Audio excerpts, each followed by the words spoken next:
Hello everyone, welcome to the 59th episode of The Ruins of Warsaw. I'm Alexandra and I'm the Storyteller. Hi, I'm Dolores and I'm playing Janina of Kambruha. Hi, my name is Faye and I'm playing Beatrice of Wozniak of Clan Malkavian.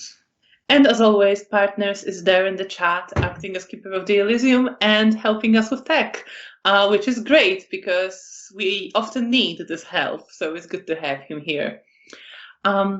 Thank you so much for joining us for yet another episode in the story of our two kindred. We will start, as always, with a quick recap of what happened last time, and then we'll, of course, move on to what lies in the future of Bea and Janina. So, last time, following the death of Zygmunt Rey, the Bruja primogen, and a revelation that Nastia, Janina's girlfriend, was in fact a member of the Sabbat, although she did not remember that, it seems, throughout the time she was with the Camarilla. Janina was left in Zygmunt's house, crying, devastated after his death and after what happened with Nastia. She stayed there until the arrival of the new sheriff, Antoni Bielecki, alongside three of his hounds, Jagoda, the gangrel, Mr. Sarnowski, the Tremere, and Daniel, the Bruja, and Janina's sire. The group that arrived investigated the scene, and some clear tension could be seen particularly between Jagoda and Mr. Sarnowski. Daniel spent most of this time with Janina, consoling her and asking some questions of what happened, trying to make sure she was okay. But Mr. Sarnowski also inquired about some of the things Zygmunt was working on, having found some of his books that were on the table. And eventually, Janina revealed that Zygmunt Rey was trying to find a way to help a member of his clan, Zoya, an anarch, who had been gravely injured by an Assamite. The whole group returned to Hotel Bristol, having agreed to keep this news secret for now from almost everyone, because at Daniel's insistence, the sheriff agreed to share the news with Isidore, Zygmunt Rey's child. Daniel and Janina went to deliver the news, to be there in case Isidore would frenzy. But he didn't, although he reacted still fairly violently, and his despair was evident. The three Brujas spent some time together, Isidore stating that he wanted to kill whoever killed his sire, as well as Nastia, which didn't really please Janina, who still loves her. In the meantime, Bea was on her way back from a Sabbat event, a wedding, where a man who used to be her mortal husband got married to the whole pack, or to the whole Sabbat. On her way back, Bea realized that she had a role in bringing this upon him through neglect, through not acting quickly enough to prevent such a thing from happening. And she felt guilty and lonely and lost. And she returned to Hotel Bristol, to the strangest feeling that the place she entered was still calm, but it was a calm before the storm that was about to break. Not really wanting to speak to anyone, she went to her room and stayed there, trying to process all that occurred. And her turbulent, intense emotions. She was, however, visited by Joachim at Tremere, who was previously asked to help with locating Bear's sire, and has come to say that his sire provided some means of doing that, and that he was now ready the following night to attempt the task. He didn't seem to notice Bear's distress because she put all she had into hiding it.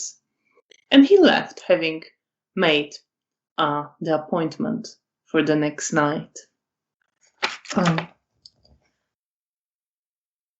Eventually, the two kindred reunited and didn't really share much of what happened with each other, instead pretending and lying and hiding things. But Bea informed Janina that she was going to go with Joachim to their haven outside Hotel Bristol to begin search for Felicia. And because the place is currently where Janina's new ghoul, Hanna, lives, Janina decided that she needs to get there before Bea and Janina to get Hanna out of there, assuming Hanna was not ready for meeting more of kindred, probably very rightly. And both Janina and Bea had some disturbing dreams. Janina about Nastia and about losing Bea in the darkness. Bea about running through a ruined city once again. And the following night, Bea spoke to her primogen briefly, Incertum, who now arrived at Hotel Bristol. It was a cryptic conversation where Bea received some very vague advice on how she should approach her life and her situation, and received as well some blood from her primogen, and a recommendation to start looking for things without moving your body. Following that, Bea met with Joachim, and they left Hotel Bristol, heading towards Bea's and Janina's haven. But before they got there, Joachim realized something was wrong in Bea's mood, and they ended up having quite an honest conversation about feeling lonely, where Bea opened up a little bit, and Joachim opened up as well about his experiences and frustration of living as a kindred during the war and not being able to help his community with his new gifts. Meanwhile, Janina got up early. Well, the moment she got up, she ran to her haven to get Hanna out of there. Hanna was a little bit startled and still struggled with walking, and tried to say that Janina was to give her some time to process it all, but in the end, she agreed, of course, to follow Janina. And Janina carried her through the city to the hospital, where she has her lab, wanting to speak to Mr. Potocki, who was Zygmunt's ghoul, and also to start showing Hanna the work Janina thinks she could be doing with extracting blood from corpses in order to provide blood supply for the Camarilla. And that was more or less where we ended. And we will begin with Janina. Janina, you were just about to knock at Mr. Potocki's door. Okay, I'm knocking slightly and then waiting. There is a little bit of like shuffling of something inside, and then you hear the familiar voice saying, "Please enter." I slowly open the door and enter his office. You see he's sitting at his desk. He's looking kind of tired, a bit pale. There are deeper bags under his eyes. He looks to you a bit startled, but then gives you a faint smile and says, Miss Shivak, please enter. I give him a long sigh, and there's worry and sadness on my face as I approach him and sit across him. Good evening, Mr. Potocki. I wish I would come with better news, but I have something heavy to tell you, and I need you to sit down. Something happened. Yes. I felt something. Something was wrong. I reach my hand and touch his hand.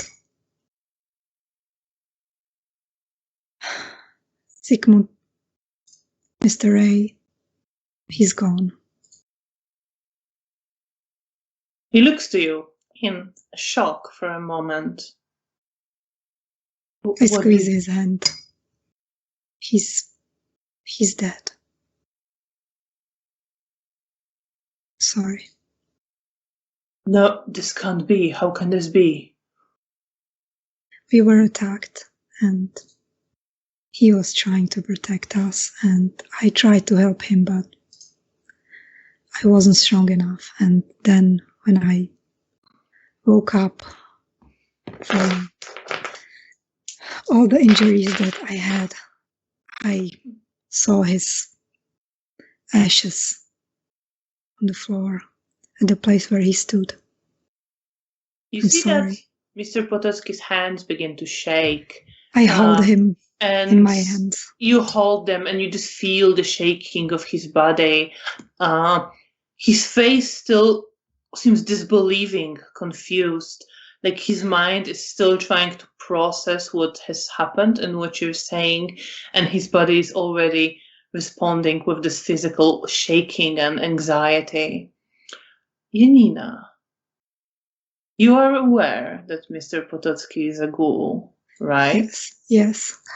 Please roll for your conscience with difficulty 7.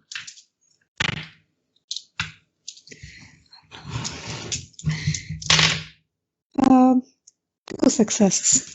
2 successes. So it's all right. You do get a passing thought that maybe since he made such a loss, it would be better for him to just let him die. But it passes.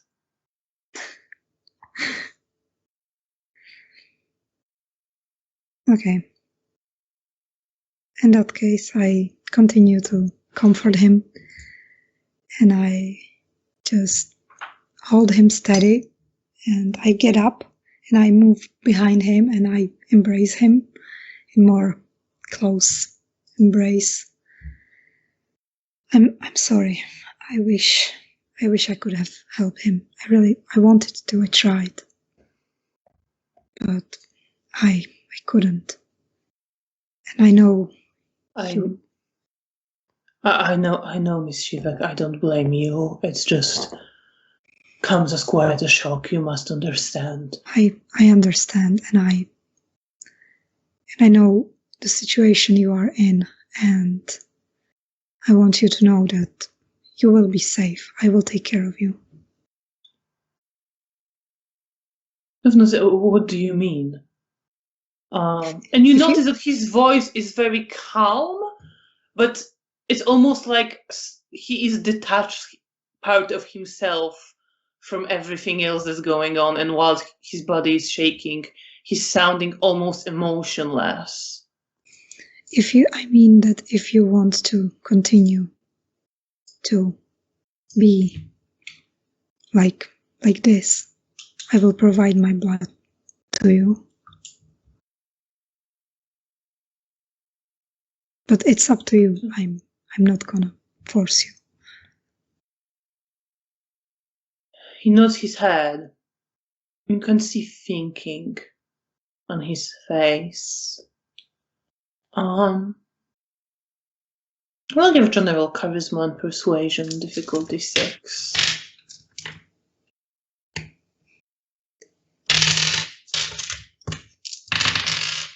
Oh, those 3 successes. 3. I had 4, successes. but 1, so 3 successes. So he smiles slightly. And although his body doesn't really stop shaking, some of the tension, at least,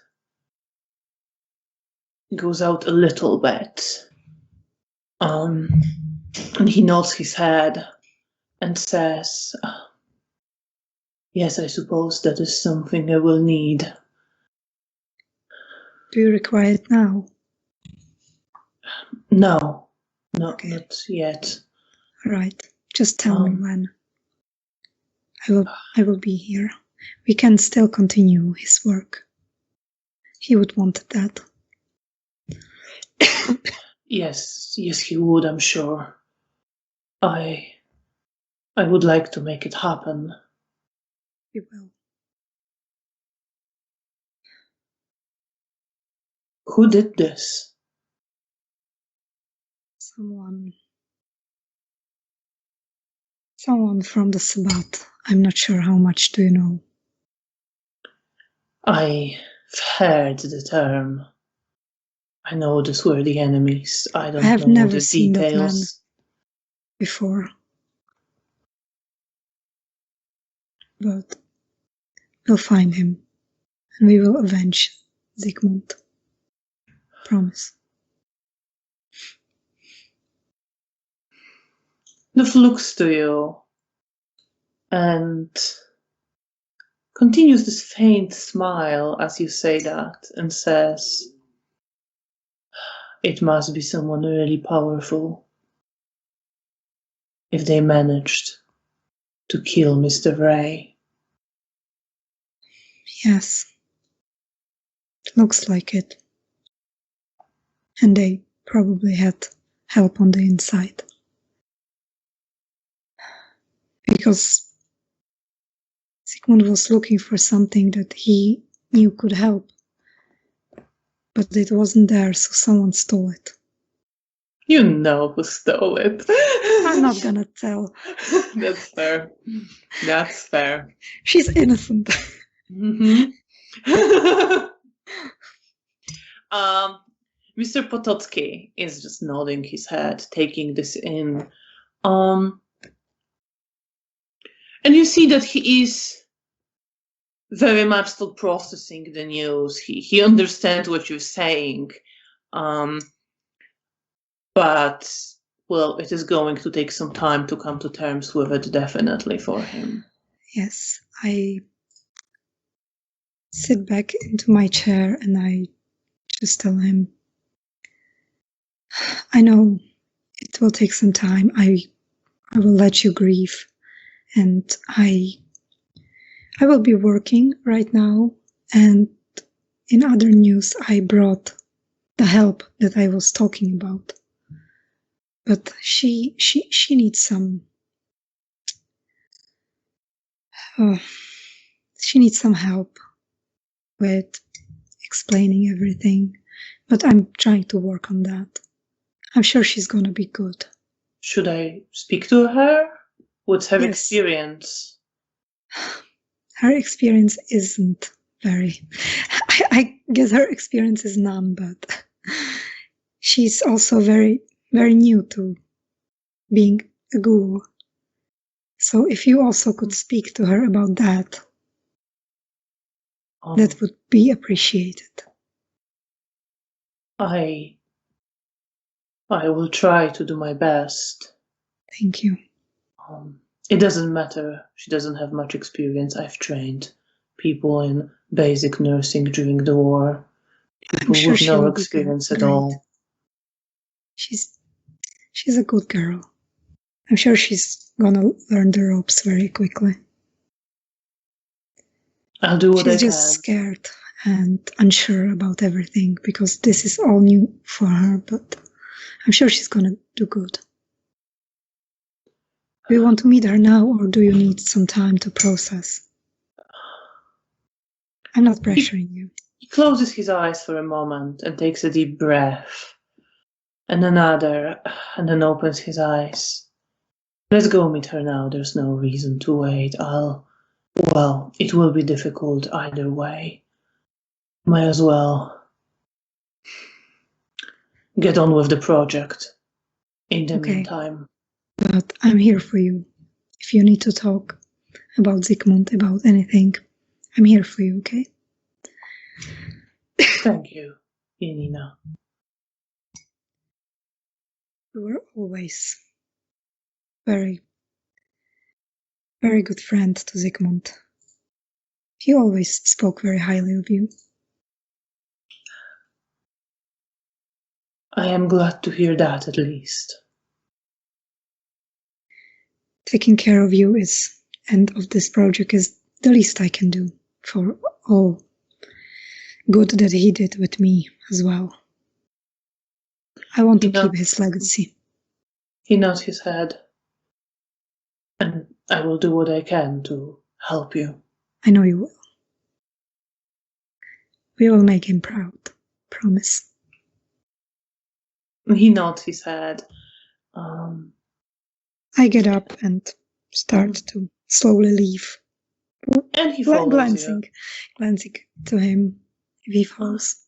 Roll your perception and empathy.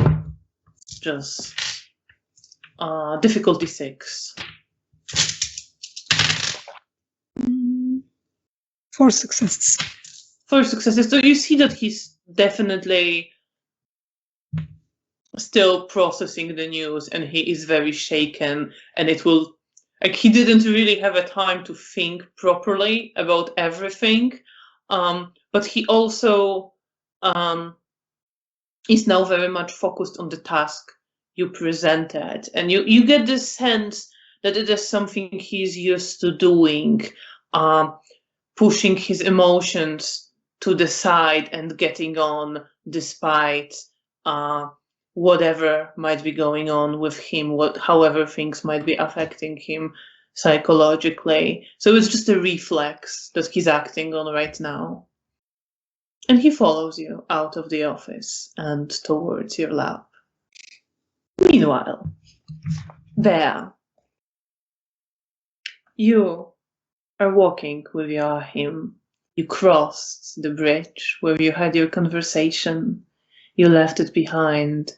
Now walking between some not very tall, 3-4 stories tall blocks of flats, and some streets with bigger houses and villas, all built before the war. And finally you reach the block of flats where your haven is located. Let us in, I suppose. Joachim looks around. Remember this place? The first I saw after, well, a long time of hiding. I give him a vague smile because I don't actually remember that, but I will take his word for it. He kind of catches himself at this point and, I'm sorry, I just reminiscing. That's all right. I think I also glance around the room and maybe take in if anything seems different. So you were just walking up the stairs when he said it, and now you open the haven. Oh, right. Okay. And you walk into the room, and you see, first thing that you notice is there is the smell of food being cooked. Someone maybe cooked cabbage. There is, as you walk around the flats. You notice that kitchen has been used. There are some washed dishes. There is some. It's kept fairly clean, but there are a few crumbs here or there. You notice that there is a bedding set out and not quite made bed in Janina's room where someone has been sleeping. You also notice paper on which someone practiced the letters of the alphabet. Okay. I just kind of take that in and mentally acknowledge the fact that, I mean, I did see my notes this morning, so I know that Hannah's here, so it's not massively surprising to me. But I'll just let Joachim in. And then bring out the hairpin that I brought from Felicia's room. I brought this along. Was there anything else you'd need? I suppose somewhere that can take some fire. Bathroom should be all right. And he starts heading there, having taken the pin. Okay.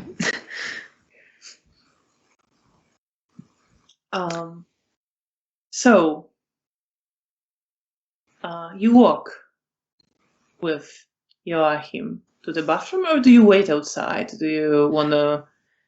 I guess I think I follow him out of curiosity more than anything. But if he tells me that he doesn't.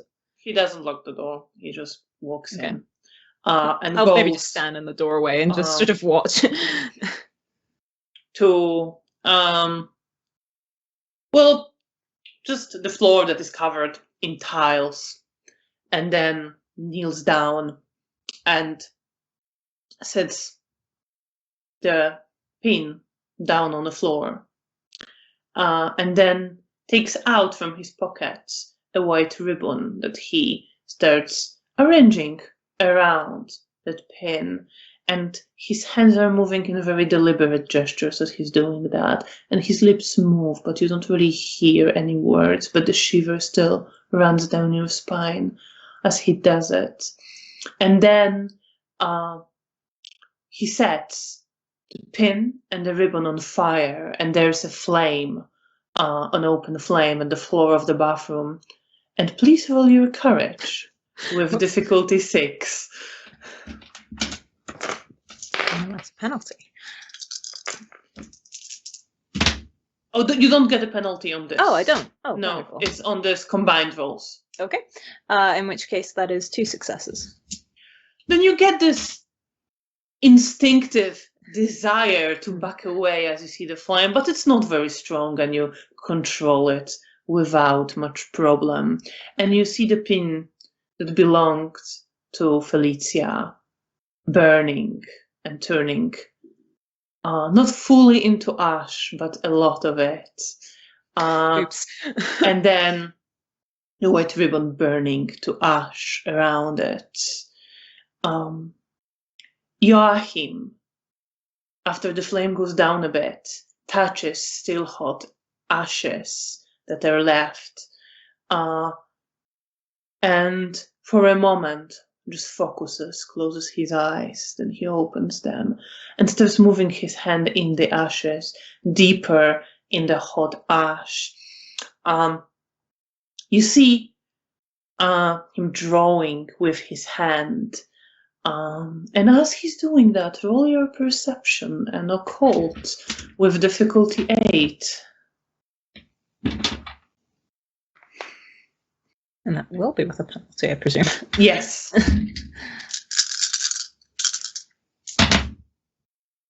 Ooh.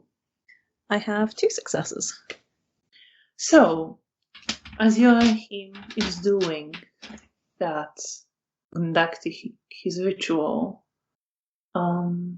just make one roll very quickly to see how much of it. Yeah, he's doing well.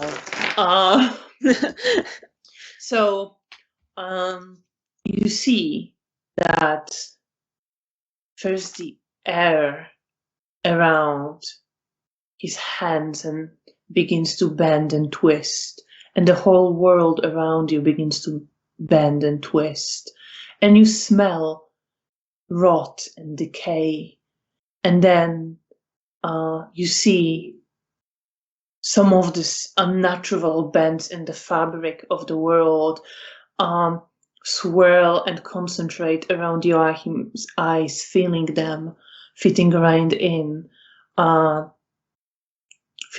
into him and his body, as all of his mind, body, and vita are distorted and twisted. And then this feeling goes away.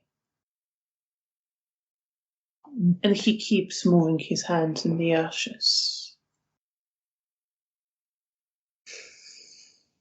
I think at that I step away and decide to leave him to it.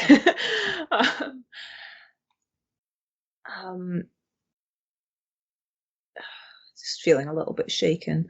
And I think I might go sit down in the living room and think about what Insertum told me earlier.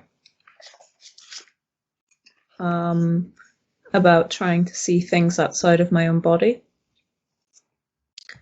And I might try and focus on how to go about doing that.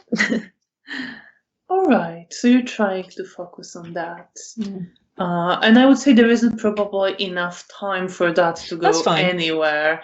But you begin to think about it. How do you feel about this whole idea?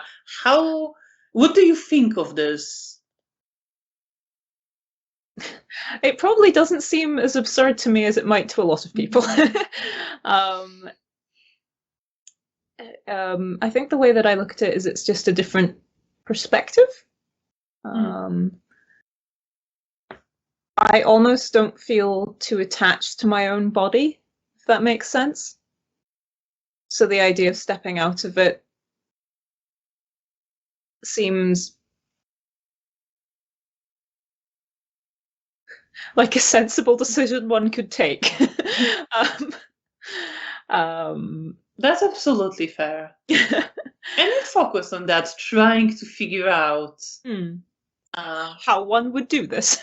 Exactly. As Joachim finishes his ritual. Possibly just sitting in the living room with my eyes shut in a perhaps slightly odd-looking position. It's probably how it will look like to an outside observer. Meanwhile, Janina.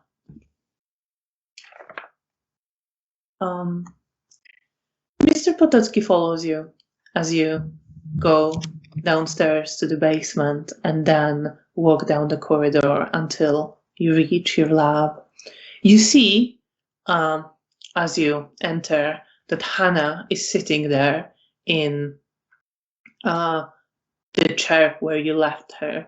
She's looking kind of stiff, almost like she tries to make herself small in this chair, and she's glancing around curiously at all the instruments you showed her, at the operating table that you have there.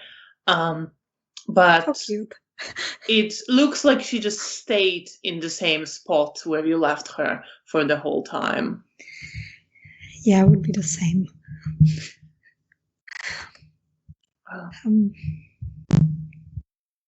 She looks up immediately as you enter. Oh, you're back.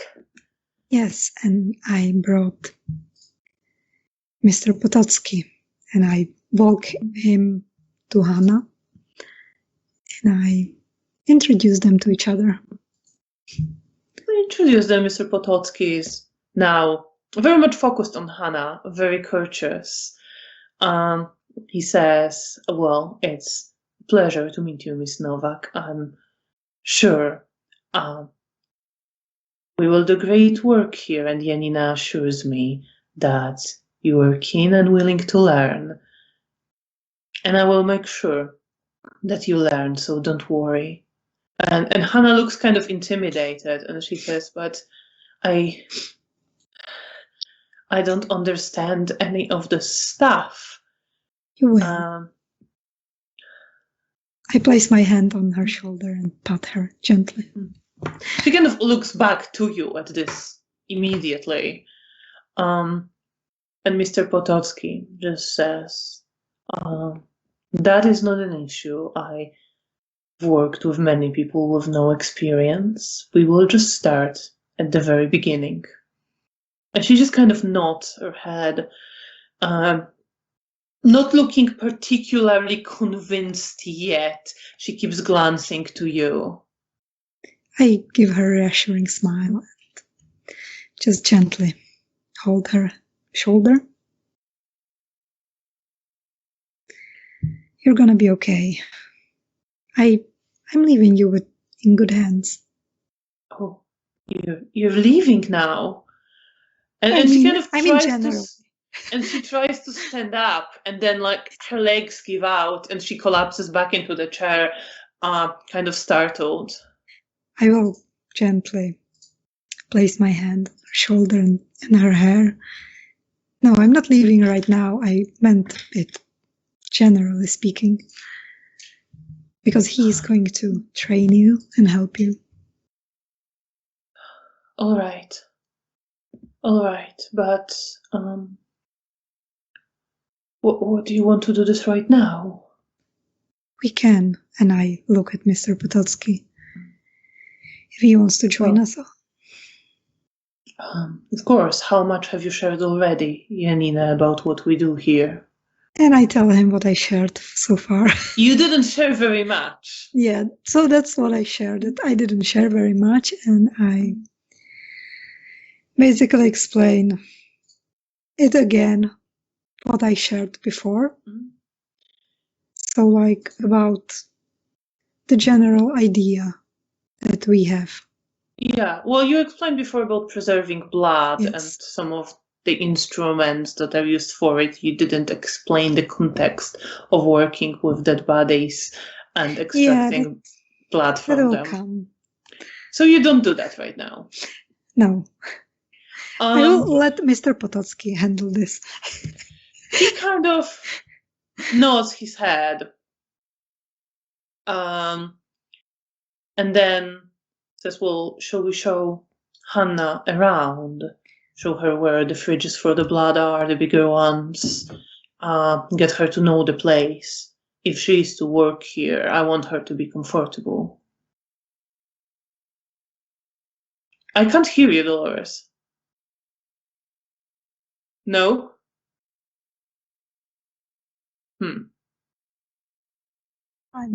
Oh. Say something. Better? Yeah, now it's okay. So weird. Maybe it was just like a cable because I didn't do anything. That's strange, but you're back now, so that's okay. Okay. In that case, let me remember what I wanted to say because I don't remember. Mr. Potocki said that maybe you should show Hannah around the hospital so that she knows the place. Yeah, sure. Well, in that case, I will help her on her feet and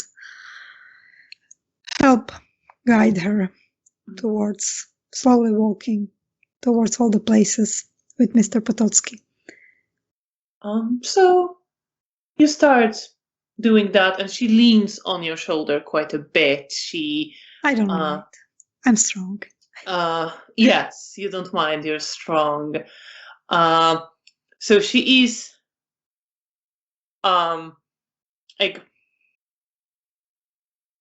walking, with difficulty, and a pretty good perception and empathy roll. So you see that Mr. Potocki kind of looks at that and is a bit taken aback by, her condition and the fact that she's barely walking.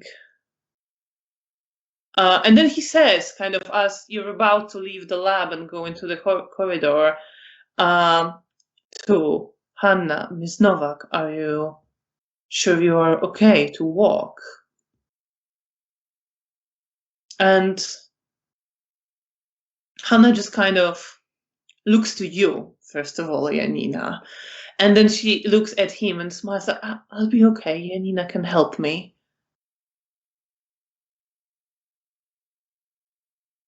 You're quiet again, Dolores.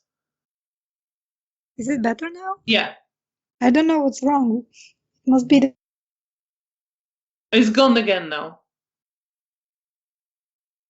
Have you tried unplugging it and plugging it back in again? No, can't hear you. No. No.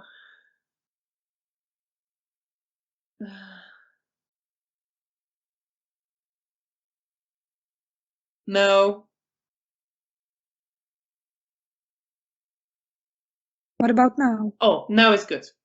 Okay, I changed the USB connector, Okay. so maybe it will help. Right. Okay. So Mr. Potocki suggested maybe Hannah is not in a condition for a tour. She goes like, no, Janina will help me. Yes, and then I look at her and I give her a reassuring smile. It's gonna be okay. We are gonna talk about this after we finish the tour. Mr. Potocki is kind of still standing there and saying, well, I think we can have a tour some other time. I think maybe we can stay here and explain some of the other stuff. All right. In the meantime. Yes. Okay. And he kind of helps you take Hannah back to the chair and sits her down there. And like instinctively tells her how to arrange her legs and what not to do. And then he looks to you. Janina, he says to Hannah, we will be back. Just stay here for a moment. Janina, may I just speak to you? Yes, of course. For a second. Yes, and I go with and him. He leads you out of the lab. What are you thinking about all of this that happened? Hannah's reaction, his reaction? I think that I know what this is gonna be about, and I will talk about Hannah. So I'm not worried. I'm expecting the question, so. And you are following Mr. Potocki. Meanwhile, Bea, you sat there for a little bit, trying to make sense of how to step out of your body to search for something. When you hear footsteps, and Joachim comes into the living room. I open my eyes. Are you all right? Yes. Just working on something I was instructed on. He kind of raises his eyebrows, but doesn't really comment. I'm ready. I believe I know where to go. Excellent. Is your hand all right? He looks at it, and you see that his hand is slightly burned. And he just examines it almost like he hasn't noticed before or forgot about it almost immediately. I suppose not quite, but it will be all right. Well, don't worry about it. That's just, part of the job, I suppose. You can let me worry a little bit. Smiles. Well, in that case, I won't stop you. Good. Well, I suppose I don't exactly know how you're doing this, but do you know where to go, or? No, I need to follow the trail. I don't know where it will lead us. Mysterious. No. Yes, quite. I mean, it's the first time I'm doing it, so. All right, then. Let's go then. Let's do that. I'll stand up and make sure we have everything and head back out. And he just puts on a coat that he took off when you entered, and makes to step out. Just before he leaves, he kind of takes another look around. You have a mortal visitor. Janina has recently acquired a new friend. I say as I'm sort of locking the door. Good for her. But I don't otherwise comment because I know literally nothing about it. He just kind of smiles and says, "Nothing troublesome, I hope." But you get the sense it's a rhetorical question. Just thrown in I there. also hope. She assures me it's handled. Well, let's leave her to her problems then. Indeed. Come on. Let's see how that goes. Yes. And he starts walking down the stairs. Mm-hmm. And you see as... Sorry, did you want to say something? It's gone. All right. So he just walks down the stairs. And how are you feeling now that you are supposedly on a trail of Felicia? Excited, a bit apprehensive, nervous, since we don't know where we're going. I'm hoping that she's all right.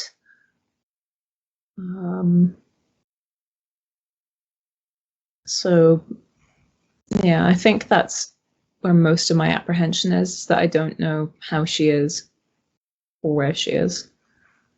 But I want to see her again. And you follow Joachim. You see that as he steps out, he takes a look around, and then his eyes focus on a certain point, and he starts walking along the street. And he does that sometimes when the street turns, or at seemingly random intervals, when he just pauses, squints his eyes a bit, and then, quite certain, starts following the trail again, or so it seems. At least you can't see anything. I would like to keep an eye out in case there's anyone obfuscated around us. In that case, roll your perception and awareness. Difficulty 7. The last thing I need is surprise gravedigger.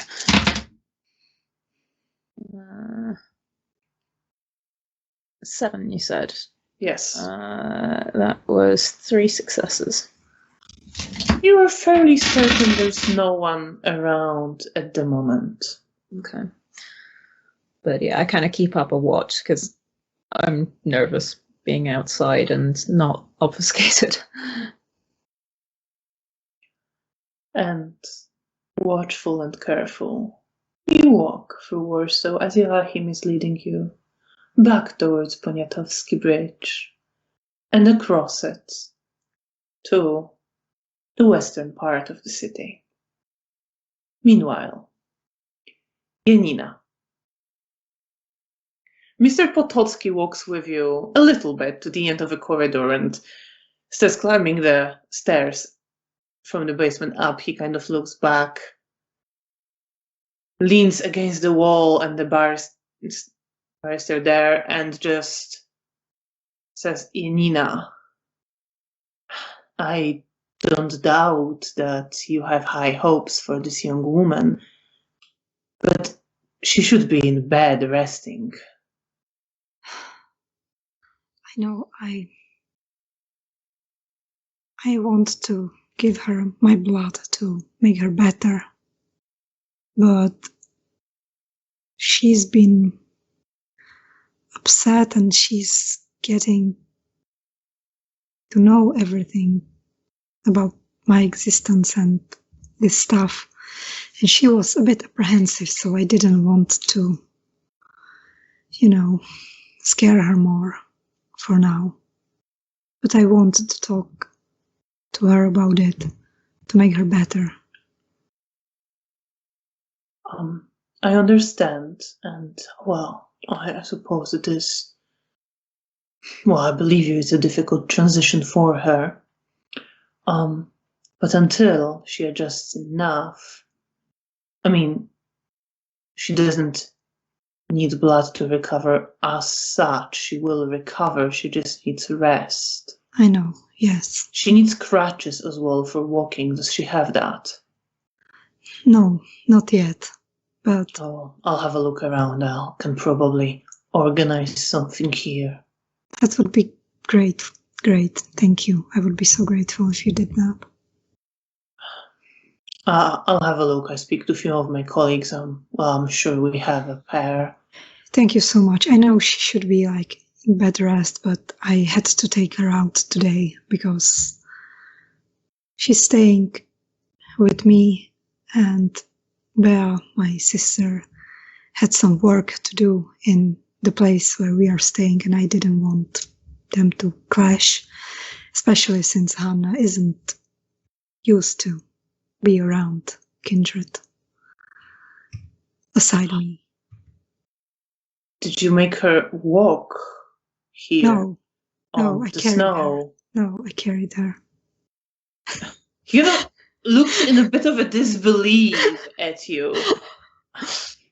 You carried her? Yeah, I did. Shakes his head. Don't worry, you look just as my sire and Bea would look, and Zygmunt if he knew.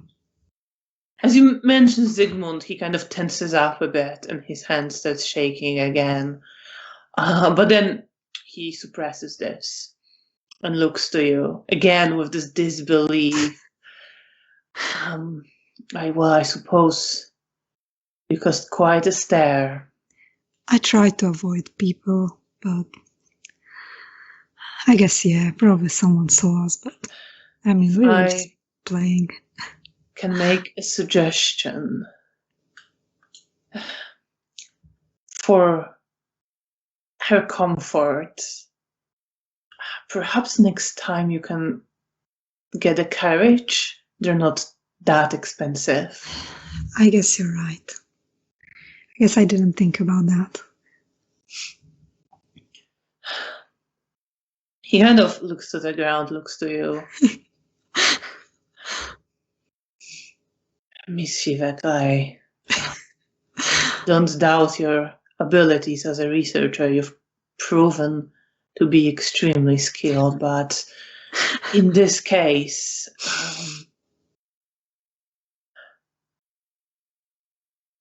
I understand.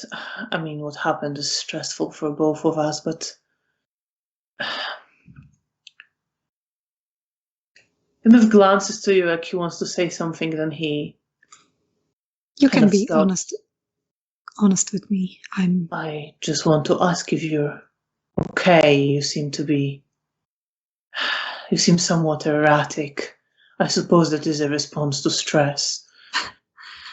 Oh, I'm not doing great lately, so I'm sorry. Kind of places an arm on your shoulder. I know. I'm sorry to put it this way. That wasn't sensitive of me. That's all right. I know that you mean well, and I know that you are looking up for my safety and Anna's safety. I would be really grateful if you could help me with ease her transition into everything. It would make everything easier if I could just be honest with her, as you were with Zygmunt, and Zygmunt were with you. Well, honesty is important in relationships, I think. But you see that, as you say, that there is certain, maybe uncertainty, maybe certain doubt, maybe feeling like you are a bit naive about certain things. It's very faint. You can't quite put your finger on it, but there is this moment of surprise and what you're talking about,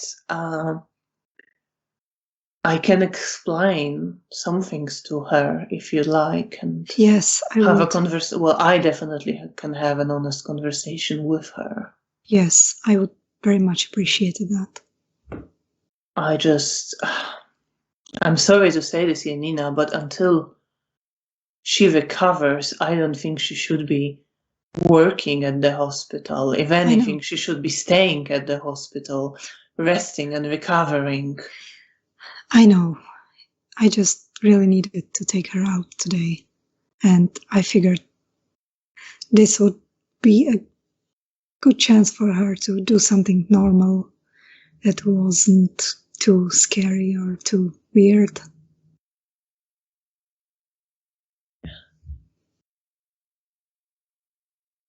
He kind of pauses at that.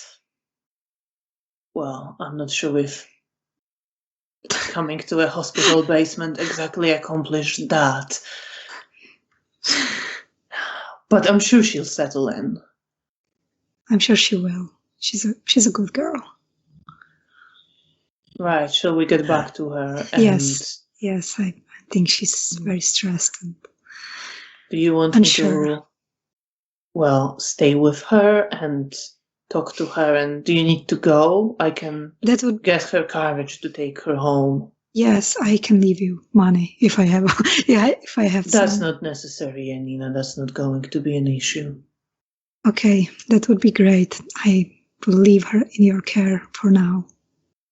Just speak to her before you go. Yes, of course. No, otherwise she'll be distressed. Yes, of course. Let's go back to her and I explain. And I'm sure she will be feeling more at ease with you. Let's do that.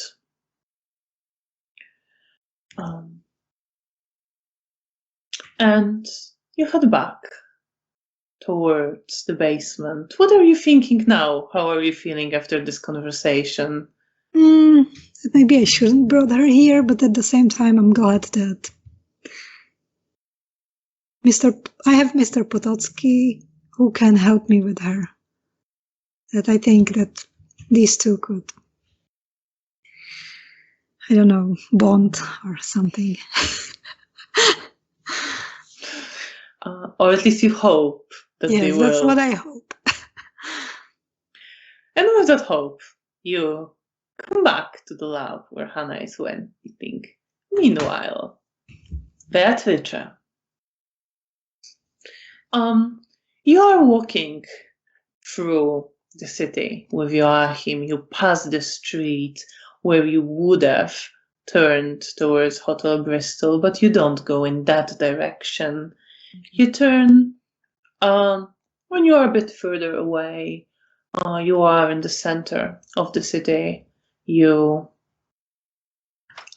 see that a lot of the city here lies in ruins. Some buildings are maybe not completely leveled, but there's only like a wall raising a story or two up left. But there is still some activity around. It is now close to Christmas. You see there are people putting up Christmas decorations, whatever they can make around the ruins of the city. There's still some activity around. There's some people laughing as they do that. There's some people singing Christmas carols together in the group sitting on the ruined buildings.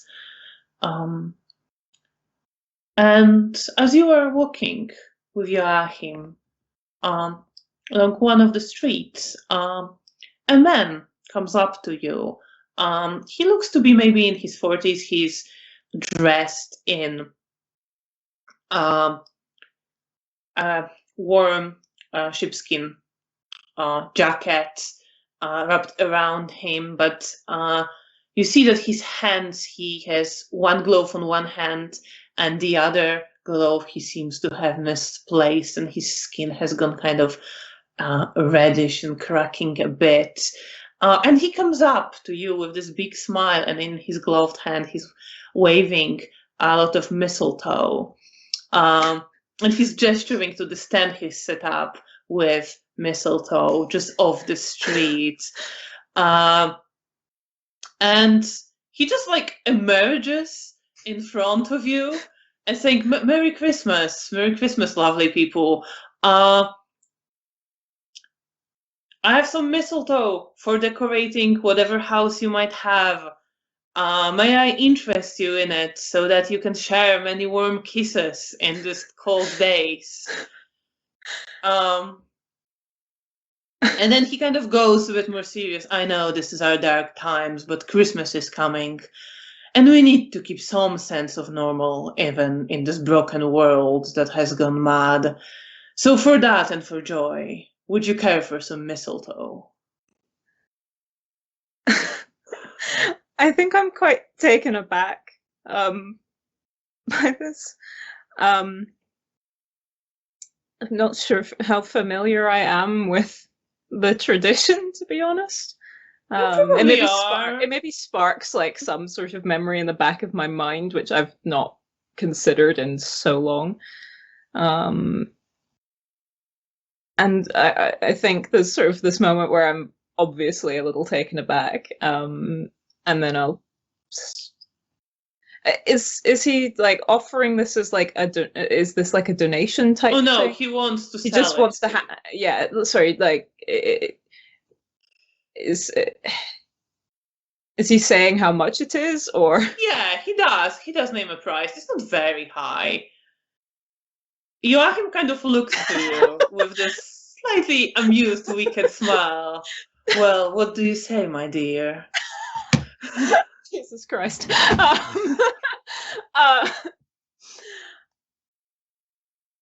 is that feeling? Is she just completely startled? I think she's kind of flabbergasted by this whole thing.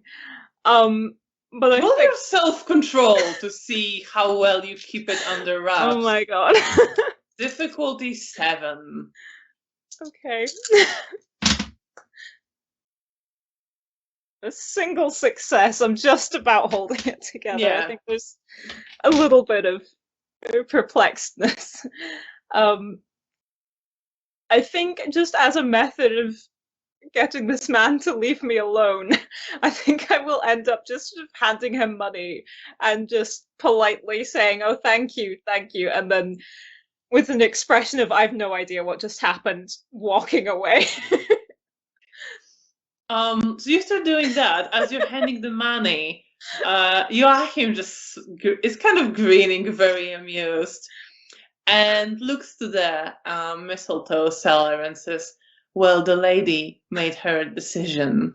Thank you very much. And he takes a few branches of mistletoe, just one sort of package, and keeps it in his hand as he exchanges for a moment polite conversations and wishes the man Merry Christmas, and then comes up to you as you're walking away startled, and he doesn't quite touch you, but he almost looks like he wants to put an arm around you. I think as we're walking away, you're not going to let me live this down, are you? Well, a man needed to make a sale, and now we have some mistletoe. And he kind of looks at it, almost like amused detachment, and then looks to you and has this wicked grin again. I don't know what to do with it. Just wanted to get him away. Well, the tradition is to hang it somewhere as a decoration and kiss underneath it. So if you could use it, I'm happy for you to have it. I can't imagine what purpose I'm going to have with it. Goodness. I think I am looking a little flustered at this point. Yeah, he's just grinning at that. Oh, I'm glad he's having a good time with this.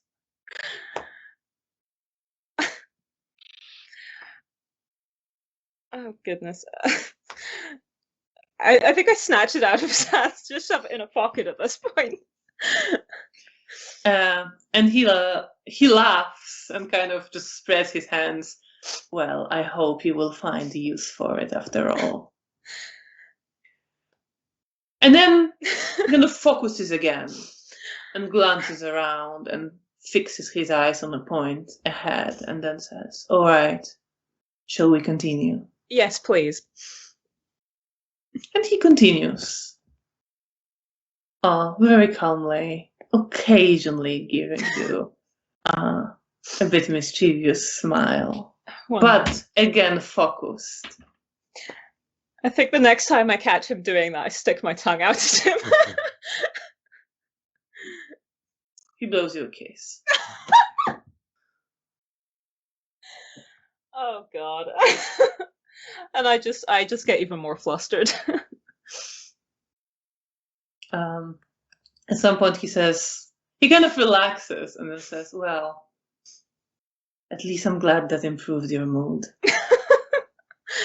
I wouldn't go that far. But I do then smile after that. He smiles back and then focuses again on his tasks. And he's continuing and stops with the mischievous smiling. Again, very much focused on searching something with his eyes and then leading you along the trail that only he can see. And what's running through your head as you're continuing after this encounter? That's a good question. I'm feeling oddly embarrassed about the whole thing.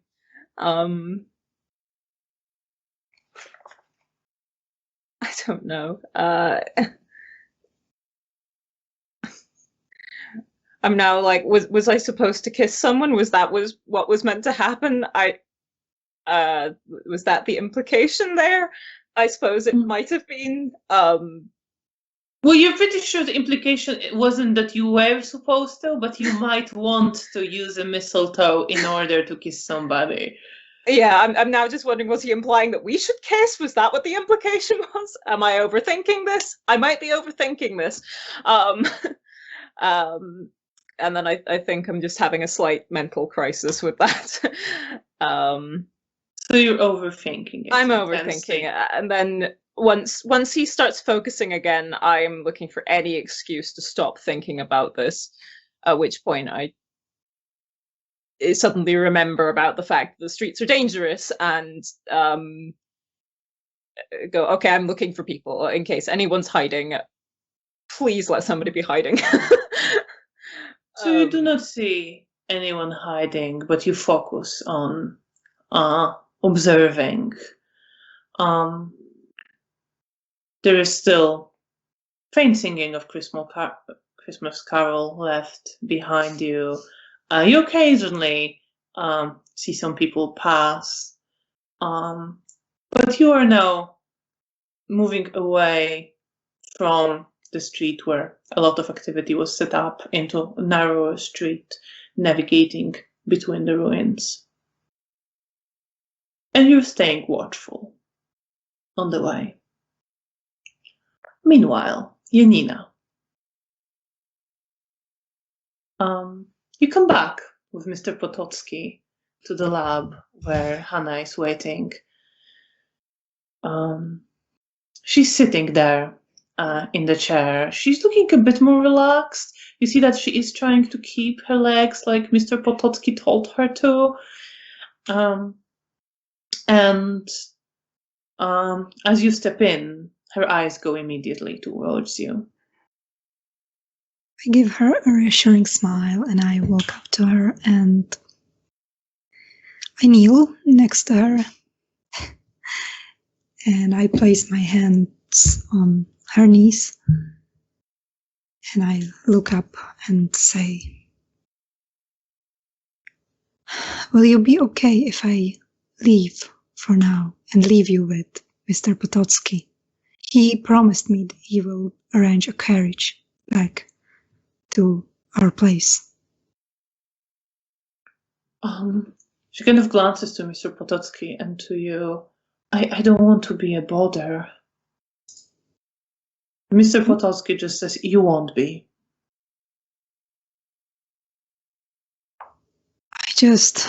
I remembered I had some errands to do and I don't want you to be having walk home. It would be a bother, not for me, but for you. And it's better for you to be productive here and then have a comfortable way home. Roll your charisma and persuasion. Difficulty 5.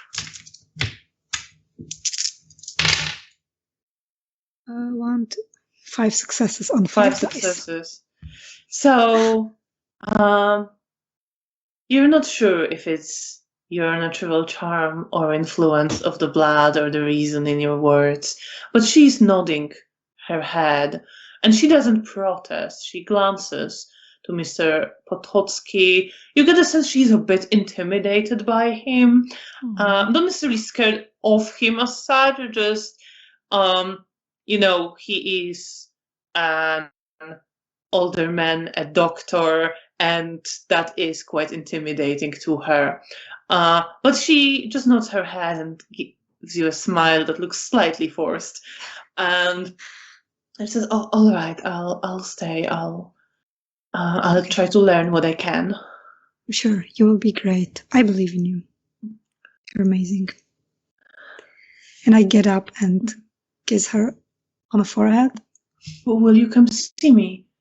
Of course, I might visit tomorrow. All right. Okay. Stay safe.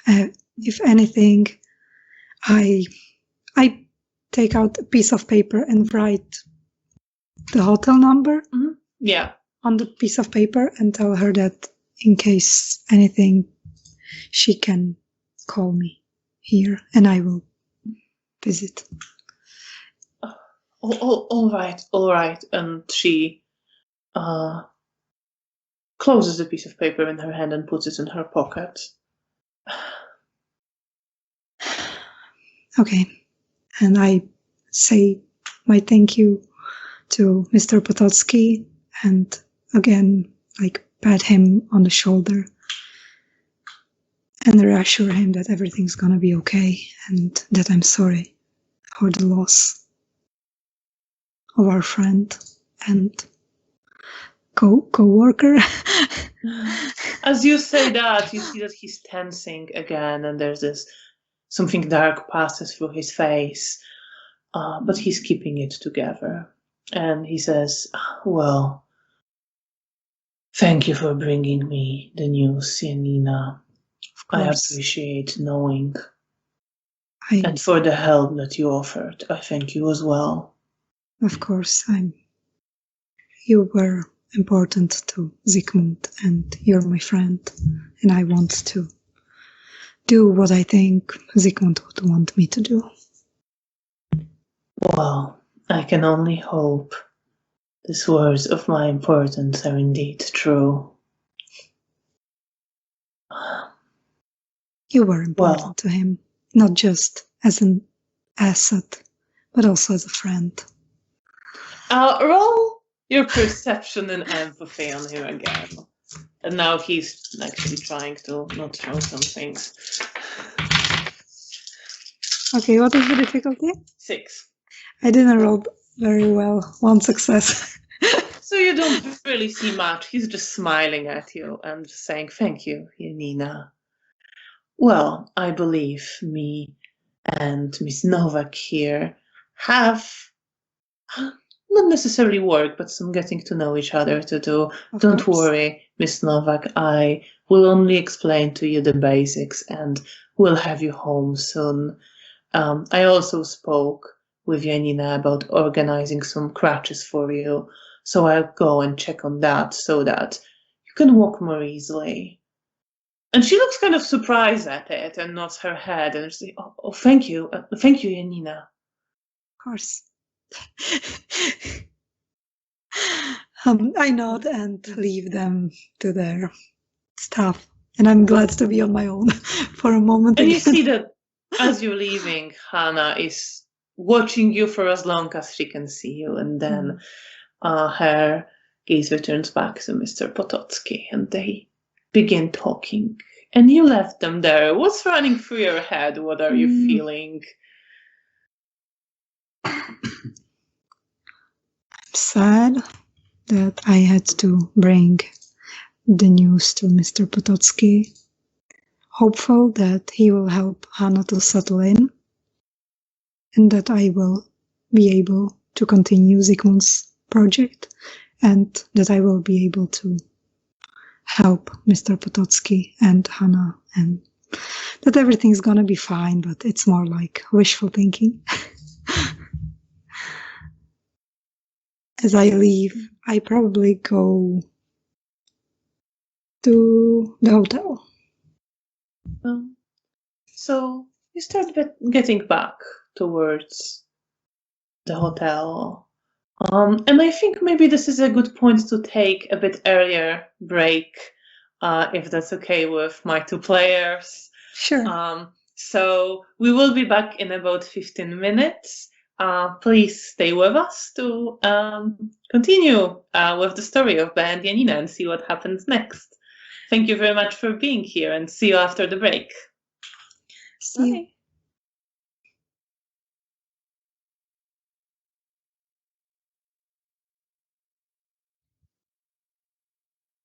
And welcome back. Thank you so much for staying with us. And let's continue the story of Bea and Janina. Bea, you continue your search for your sire, Felicia, with Joachim, who is now more focused. He stopped his jokes and his mischievous smiles. And you are walking through some of what would have been more of a back streets, stepping over some rubble. There is occasionally a person there. Occasionally you still see the lights in some of the buildings on the lower floors where the whole building was not leveled, and some people still take shelter and make their homes in the ruins before the city is rebuilt. But it's darker here. There isn't that much light. There's a faint glow from the moon. There is occasionally some more light from one of the bigger streets you're passing, but generally you're walking through darker sections of the city, the ones that were more damaged, the ones that are not fully abandoned, but more avoided. Could I use Eyes of Chaos to see if we're about to walk straight into danger? Yes, you could. Roll your perception and occult with difficulty 8.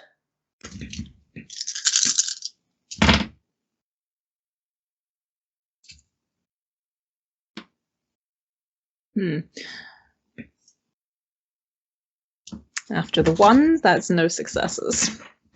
So you're trying to call on your senses, but perhaps you're still distracted from how flustered you got. Perhaps looking for Felicia is too emotional. You're trying to focus on whether you're walking into danger, but nothing seems to come to you. Mm-hmm. Okay. And Joachim is walking fairly confidently. Again, from time to time, looking around and then focusing somewhere and leading you. And your path is more twisting now, like he's picking a way between buildings. You almost get the sense that he knows the rough direction when he needs to go, but he needs to navigate some of the buildings and the ruins and the rubble. And he's trying to figure that out, sometimes leading you over a pile of rubble, sometimes leading you through a bombed building that has been abandoned, and you walk through what remains of the doors and walls and step on the rubble and some planks of wood, and see above you, where there should be ceiling only, remains of the walls that are still standing up, and above them the sky. And you keep walking. And eventually you see that you have arrived at the part of the city that has been entirely leveled to the ground. There's only rubble in front of you. And in the distance, you do see a church with a thin spire rising over the ruins, dark against the dark sky, standing amid the completely leveled city around it, surprisingly and almost unbelievably so. And Joachim hesitates for a moment, then looks around. Okay. He takes a few steps on the rubble, and then he looks around, kind of confused. What are your perception and empathy?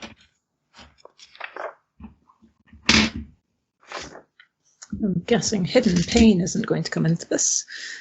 No. Insightful? Yes. Okay. Sorry, what was my difficulty? Your difficulty is 6. Sorry. That's okay.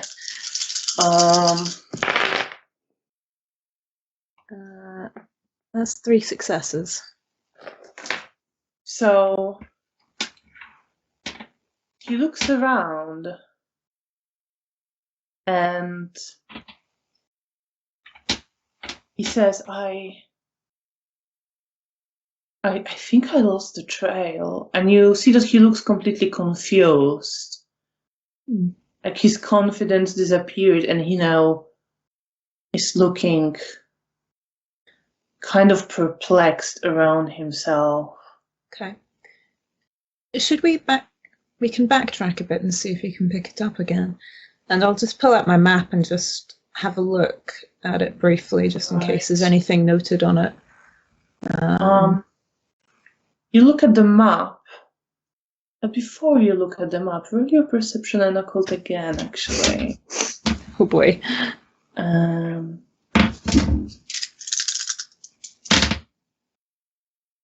What's my difficulty here? Your difficulty is 7. In which case I have 3 successes.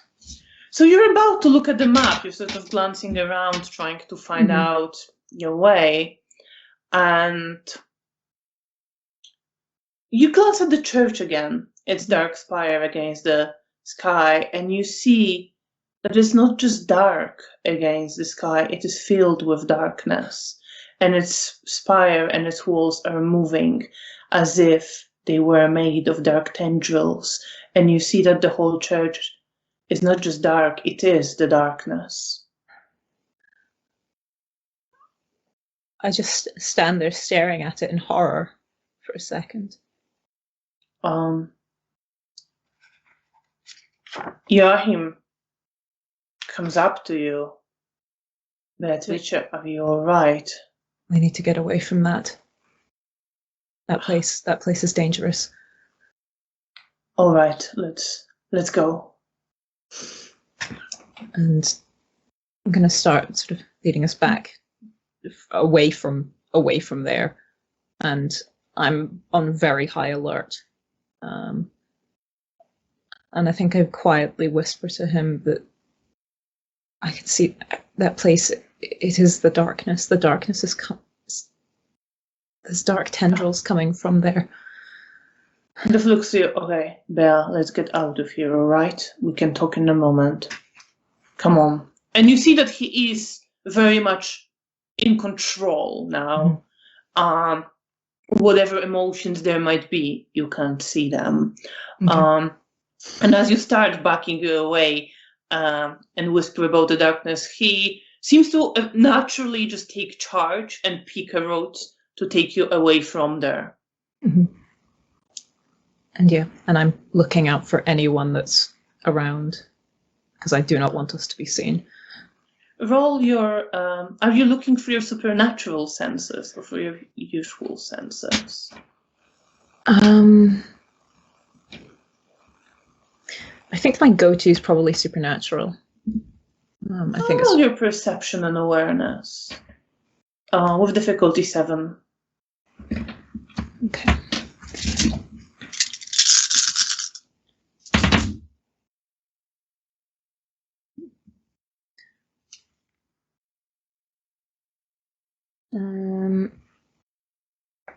That's 3 successes. 3 successes. So you look, focusing on your supernatural side, looking into the shadows, looking into the dark streets around you, looking behind you, but you don't see anyone. No one seems to be hidden around, observing you. Okay. And Joachim is picking up a pace and just saying, come on, we'll get to one of the main streets through here.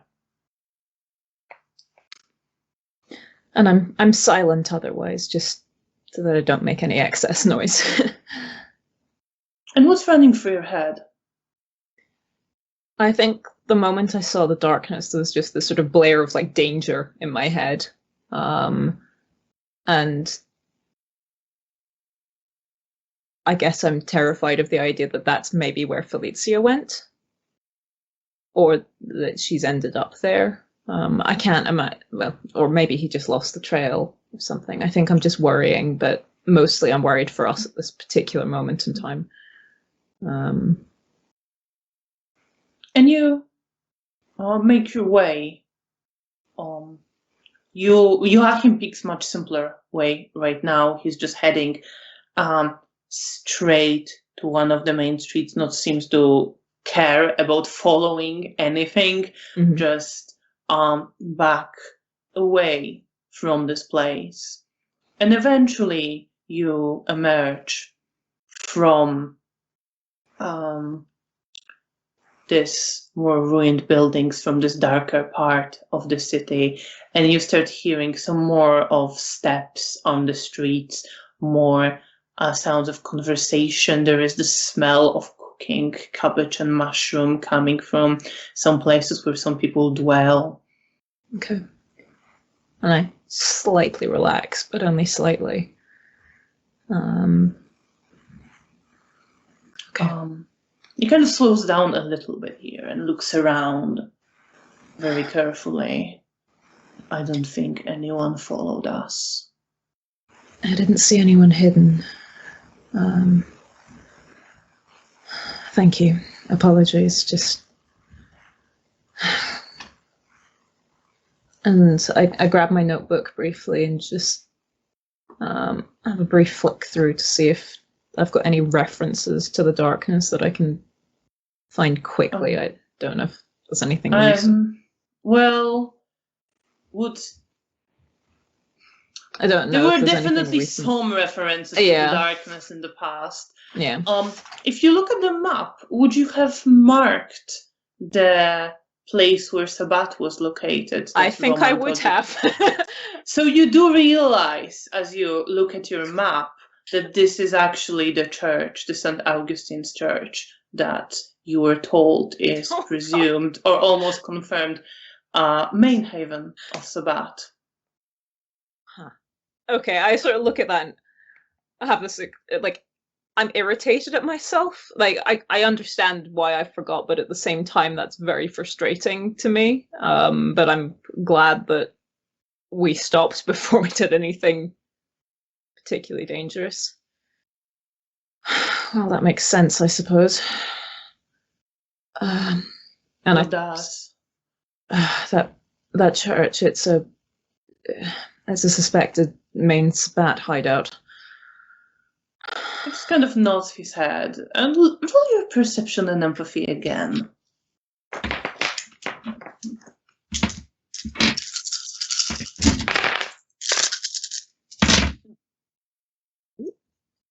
Difficulty 6 again? Yes. Would insightful apply here? Yes. Okay. 6 successes. 6 successes. All right, so you actually beat him by 1. Oh. So you do see that as he nods his head and sort of looks to the map, you do see that he's lying to you that he knew all along.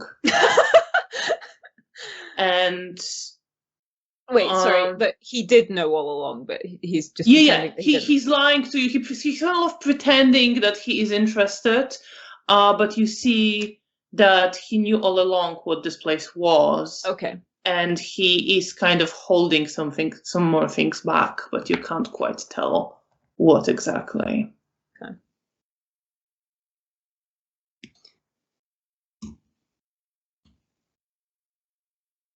I think I sort of look at him for a moment and I go, well, at least one of us knew. Kind of smiles at that. And I give him a slight smile back. Slightly raise an eyebrow. I'm sorry, And you see again that there is something there that he's hiding, that he's not sure if he should say, that he hesitates. And then he just says, a habit, I suppose. But you know that he's turning it into a joke. You can't quite tell you beat him just by 1 success, but you see there's something he's holding back because he's not sure if he should tell you. I sort of pause and leave him space in case he decides he does want to talk, but if he doesn't, then fair enough. Well, I suppose we need to decide. I don't know if we can accomplish much more right now.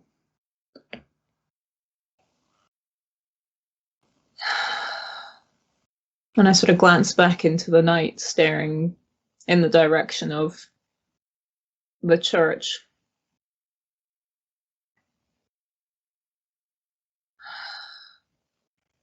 I'm just wondering where the hell Felicia is. Did the trail just stop, or what happened?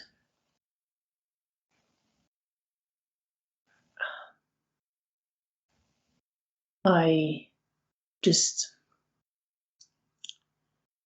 he pauses for a moment, and you now see that this is a thing that he's not sure if he should tell you. And it's not like he necessarily wants to hide it, but he's not sure if he should say more. Okay.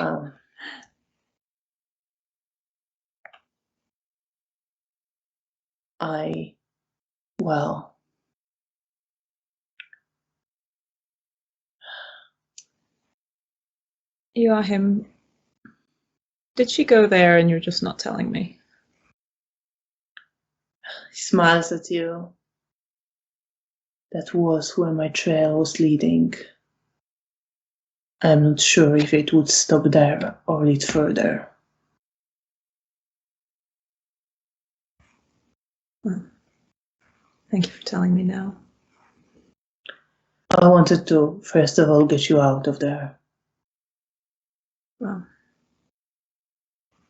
we are out of there, I suppose.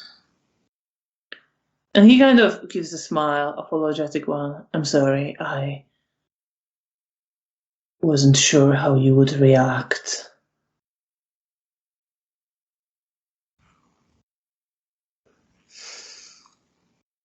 And I stare back at the direction of the church, just with growing worry. He just looks to you and says, you shouldn't go there. I know there must be... Well, you must want to go to her on some level, but you can't. She might not even be there, it might just be on the way. But you see, as he's saying that, he's not fully convinced. Yeah. Like, he doesn't know it's not the case, but he doesn't look convinced. Yeah.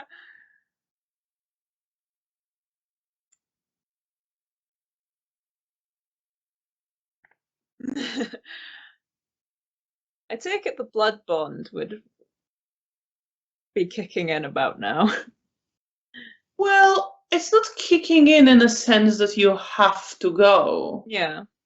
But the emotions, I mean, the blood bond is always there. Yeah. And Yeah, it no, that's always fair. affects your emotions. Mhm. But when you would roll to resist it is specifically to act against your Okay. regnant or to disobey something they told you to do. Okay.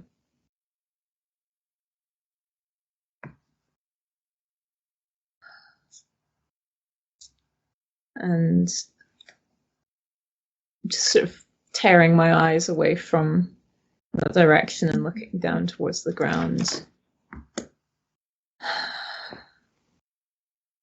You're right. You're right.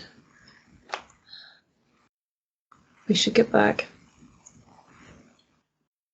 Come on, let's go. I'm sorry.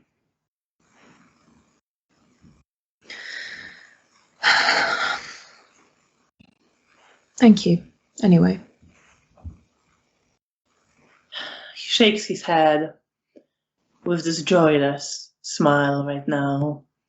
Like it's a reflex for him to smile, but there's no really any happy emotions behind it right now. And he starts walking you back, staying just so slightly behind you as if to make sure you're not going to turn around and run back. Okay. I think there's a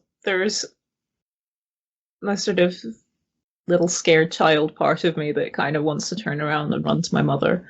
But just having seen the darkness of the church, in that sort of wasteland of rubble, and from the sort of multiple sort of visions that I've had of the darkness and what it represents to me, I just don't think I can bring myself to go there. And I guess I'm trying to cling to that idea that maybe she didn't go there, but I don't really believe it. And that frightens me. And with that, you start walking back towards Hotel Bristol. Meanwhile, Janina, you get to the hotel before Bea and Joachim gets back. And as you're about to enter back inside, you notice Jagoda, the gangrel hound, who is just leaving the hotel. You meet her just on the front steps, just outside the entrance. And she's wearing a short jacket and a brown cap on her head.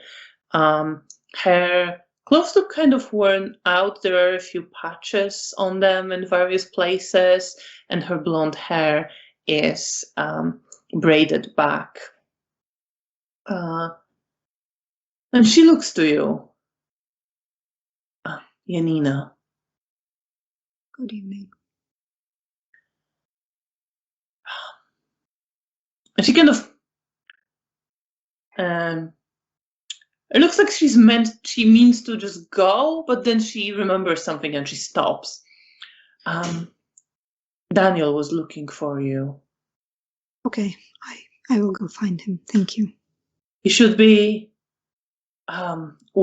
he should be waiting for Isidore outside one of the offices, and she gives you like the general description of how to get there in the offices part of the hotel.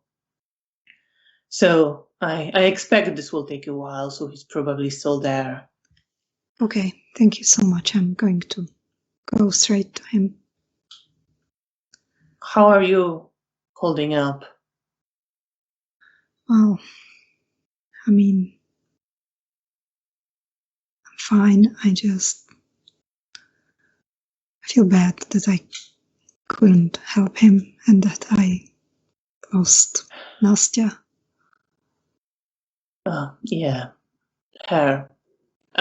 I'm sorry, I know. I know you two were close.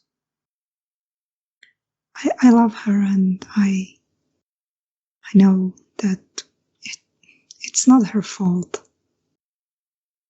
I know if she could, she would never do that. She kind of gives you this look of absolute disbelief.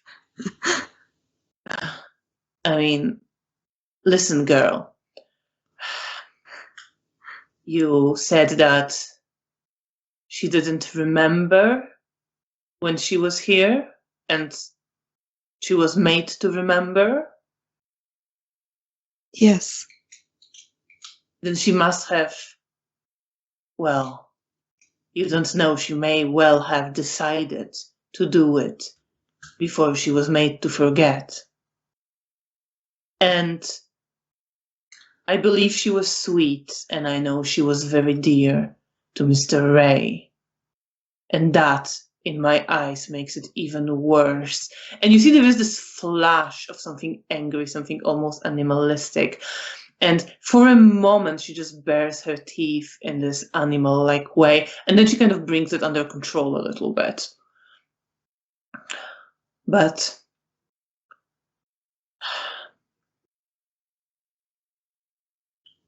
well, I don't know how things were between you two exactly, but however she was when she was with you, for all we know, she's no longer the same person. But she's back to who she really was. But she still saved me. She convinced the man to let me go and not. Well, I'm glad of that for you. But listen, girl, what I want to say is that you shouldn't let your love cloud your judgment, because she might not be the person you love. I know, that's true. I don't know what to think or feel. It's too much, but I'm gonna go find Daniel before he starts to worry. And I'm gonna find my primogen to make sure she gets her ass here finally. Okay, thank you so much for talking to me and pointing me towards Daniel. Yeah, and hey, I didn't mean to be harsh, just, I know. Be careful. I will be. Thank you for looking out for me. She kind of nods her head. And then just like almost waves / salutes to you and turns around and goes down the steps into the street. I look after her for a moment and then turn into the hotel and go find Daniel according to the instructions Jagoda gave me. And what do you feel about what she told you? Do you dwell on it, or do you just try to forget it? I think Janina's dwelling on it because it's about Nastia, and no matter what they say, she's still going to try and save Nastia. So you dwell on it, but you don't believe it. Yes, because Jagoda didn't know her as much as I did, and even after, I know that Nastia was still the same person to me. She still cared about me, so that's all that matters. And you're holding on to that belief. Do you hope to see her again? I do, but I hope I get to see her in some better circumstances without the others and without her sire or who the person was with her. I just hope to see her alone again someday. Without the Sabbat? Yes. Is that what you mean? Without the Sabbat or without the Camarilla. All right then. And with that hope to see her, despite your respective sects and societies you seem now to belong to, you go to search for your own sire. Meanwhile, Bea, you're walking back with Joachim, not really saying very much. He's also not saying much. He's just making sure you're still going ahead. I think at a certain point, I'll glance back at him, give him a vague attempt at a playful smile, and just go, I'm not going to turn around and run like some errant toddler, you know. I know, but I know the relationships with our sires can just change things to us sometimes as well. So, well, You make a I good wouldn't point. want anything to happen to you. That's And sweet. Thank you. he kind of hesitates and says, I'm sorry, I should have told you the truth. I was just not sure how you would respond. Well, thank you for looking out for me anyway. If you, well, I can't really imagine what's going through your head right now, but if you need to talk or talk about something else, or go and hang out with mortals of the city once again to forget it all, let me know. Thank you. I appreciate that.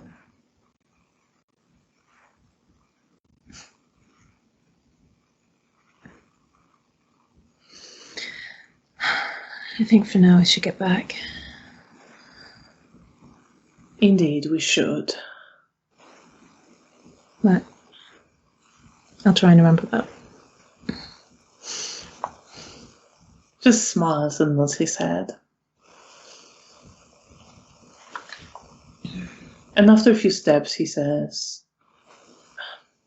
I know you said you're feeling lonely, but it doesn't have to be like that. You can still make connections with people like us.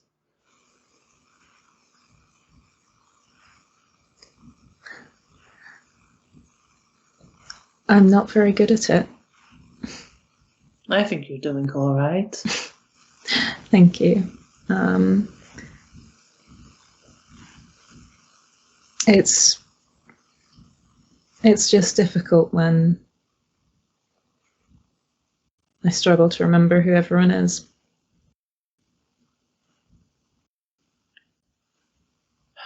That sounds tough.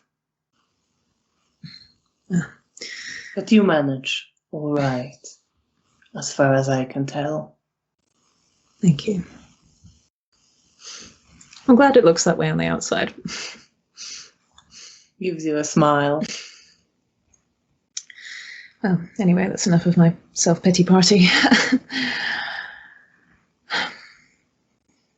Let's go back to, Yes. well, I suppose relative safety.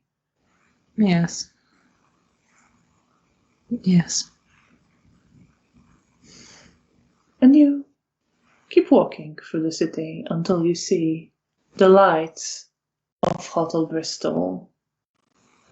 As you come in, the cafe is still open, but there's just the last few people in there, some looking visibly very, very drunk. There's someone almost dozing off at one of the tables, and some of the waiting staff just standing there.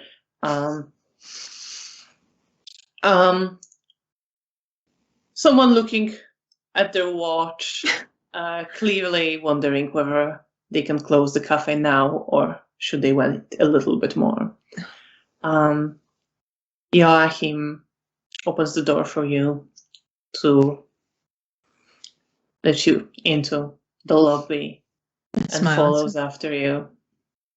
I give him a smile and enter. And head on inside. Yeah. I think I'll head up to Elysium to see if there's anything happening for now. You got any plans for the rest of the evening? Nothing specific. Well, there's always things I can read up on. And I should probably check in on Magdalena. That's my sister of sorts, another child of my sire. How's she doing? He pauses for a moment. And then, being very careful, says, I think she's still settling into many things. That sounds difficult.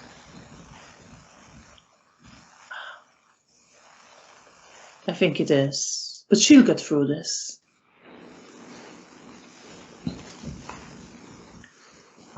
If I can do anything to help, let me know. Kind of... look. Perception and empathy again. Yeah. Let's see. Oh, okay, he didn't roll that well this time. Oh. Insight? Full? Yeah, could be insightful. Actually, that's 7 successes. Yeah, so you do actually pretty much see right through him right now. So you it is do with always seeing through Joachim. Anyway. So you do see that he is kind of, he's first of all not sure how you could help, and then not sure if it's your business, and there is some tension in him at the thought of bringing you into that, both for you and for Magdalena and for what it is, and for breaching some sort of barrier through this. I was trying. Oh, sorry.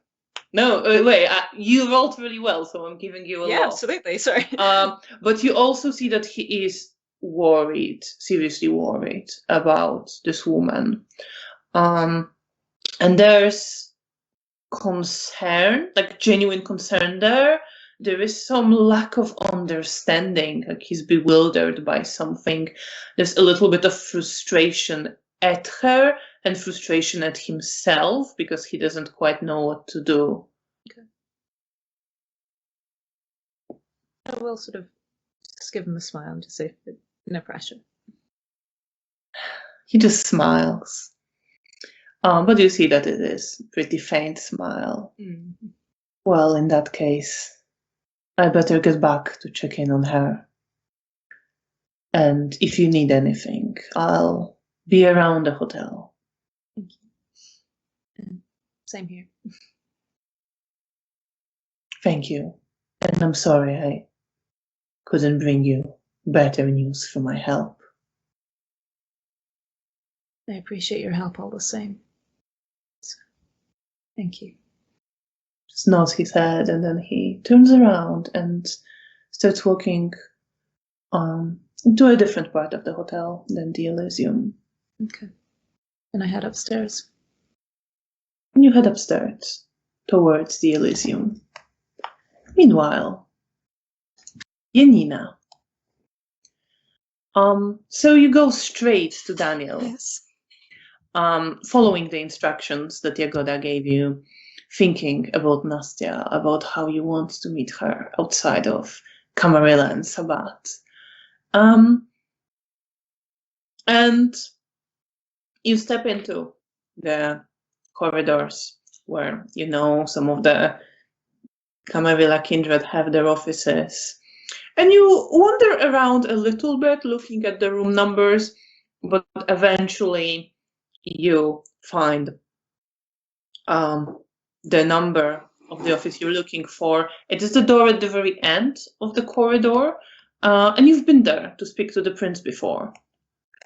So you recognize this place, and outside, on a few chairs that were placed in the corridor on the opposite sides from each other, you see sitting Nina on one side, dressed in this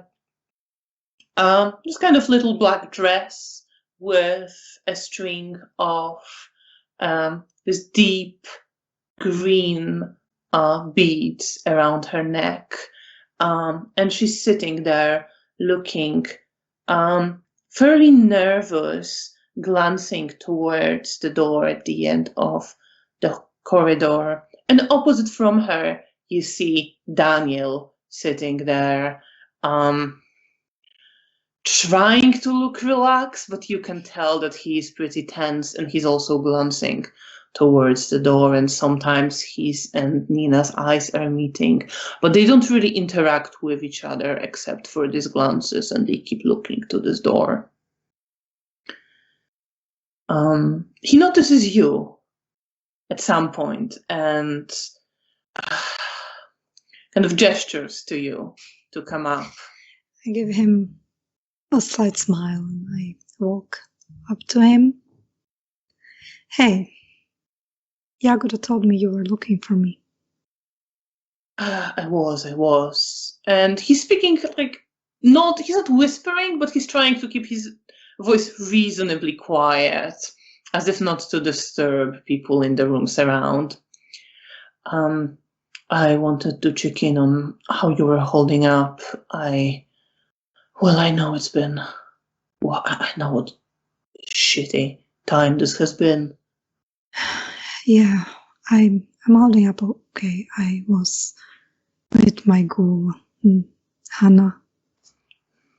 I had to take her out of our haven because Bea had some work to do there with Joachim, and then I went into the hospital to check on my work and introduce Anna to Zygmunt's former ghoul, who is residing there and helps me with the project. I guess I'm gonna take care of him now. I'm sure that was what Zygmunt would want for the project to continue and for his ghoul to be in the same position as he was before. I mean, for the sake of the man, I don't know how long he's been a ghoul, but it's probably, it's a good idea for someone to take that over and make sure he doesn't. You know what it's like. I mean, I actually don't know if you know what it's like.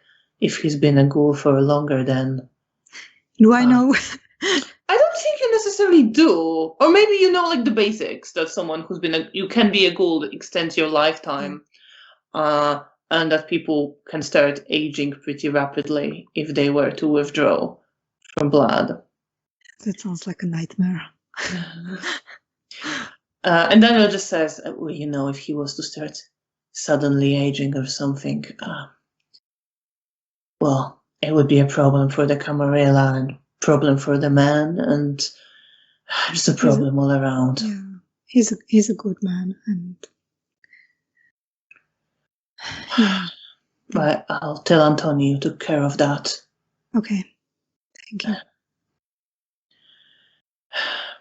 But how are you? I'm holding up. I kept myself pretty busy, so I didn't really have time to sit down and mope around.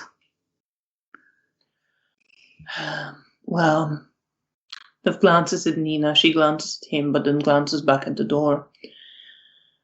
I guess I had plenty of time for that. Oh, we're waiting for...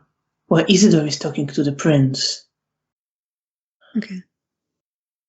Around this time, you do hear a raised voice coming from behind the door, and it's a voice of Isidore saying, "He's been dead for a day. How dare you?"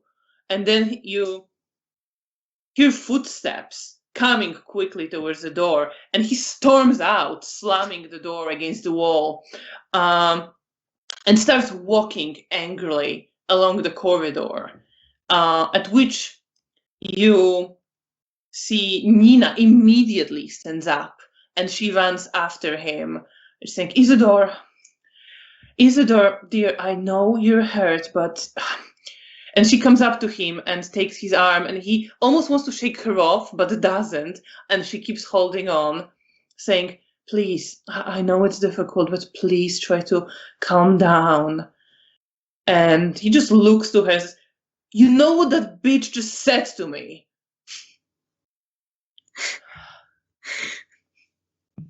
And you see that Daniel is very focused now, almost ready to intervene if something was to happen. What are you doing? I'm watching it, probably glancing between Daniel and Nina and Isidore, but I'm not like doing anything. I'm just like, I think I'm ready to like jump Isidore in case he would like frenzy. But other than that, I just watch what's happening. So you see that Nina's face froze a bit at his latest outburst, and she just keeps saying, my love, please, you're talking to the prince of the city. Please, you need to come back and speak with her.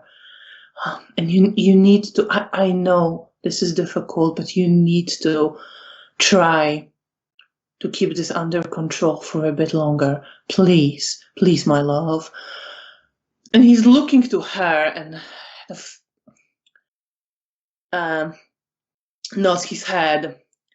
And then he takes few more steps away and paces back again. And he paces back and forth a few times. And Nina is just running after him, still trying to calm him down.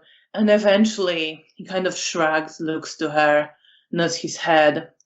And he just quickly walks back towards the room he left. He opens the door and slams it behind him, and disappears back into the room. At which Nina, she's just been standing there waiting for a moment, and then she goes back to sitting in her chair and again nervously glancing at the door. And Daniel turns to you.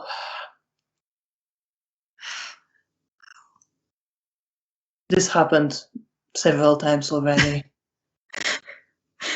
How? Well, it seems the prince has patience with our clan. I certainly hope so.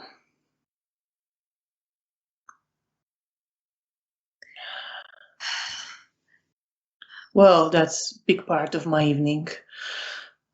Yeah, anyway. Sorry.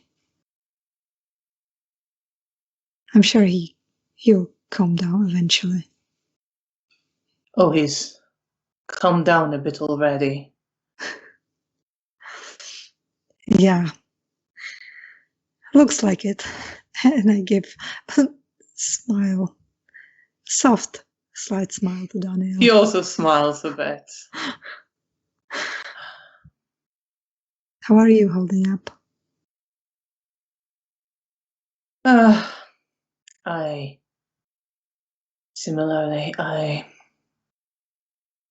still can't believe what happened, if I'm honest. I almost catch myself forgetting in the moments when I manage to relax. And there aren't many, but there are some, and then there's something to deal with, or someone to talk to, or someone to not talk to more often. And yeah, it's hard to believe. If I weren't there, it would be much harder for me to believe what happened. I mean, I know it happened. It just, fuck, how could that be?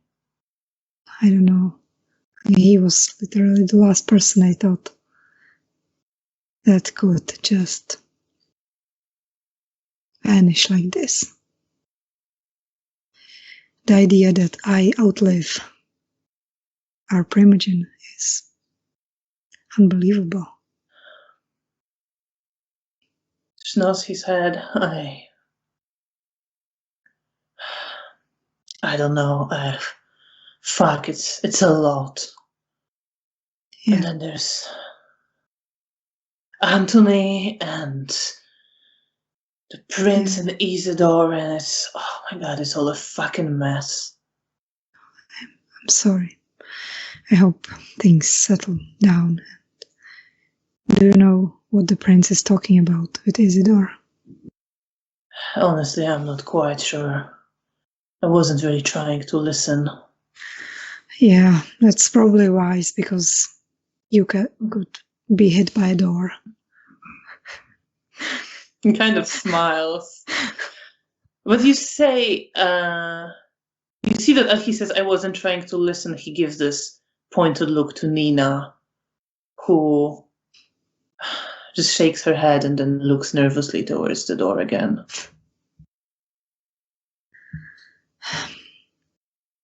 And I look at Nina and I just smile at her. How are you holding up? Are you okay? She was almost surprised you addressed her and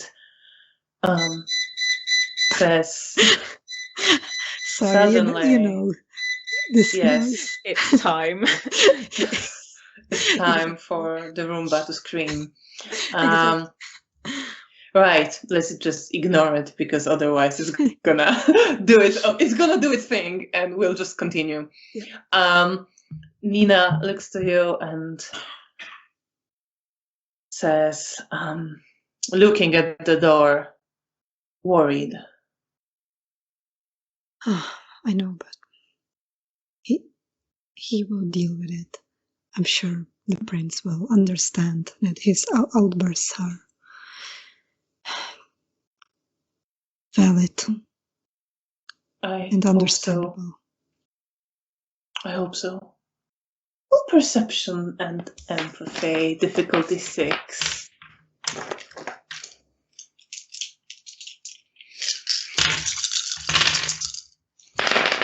One success.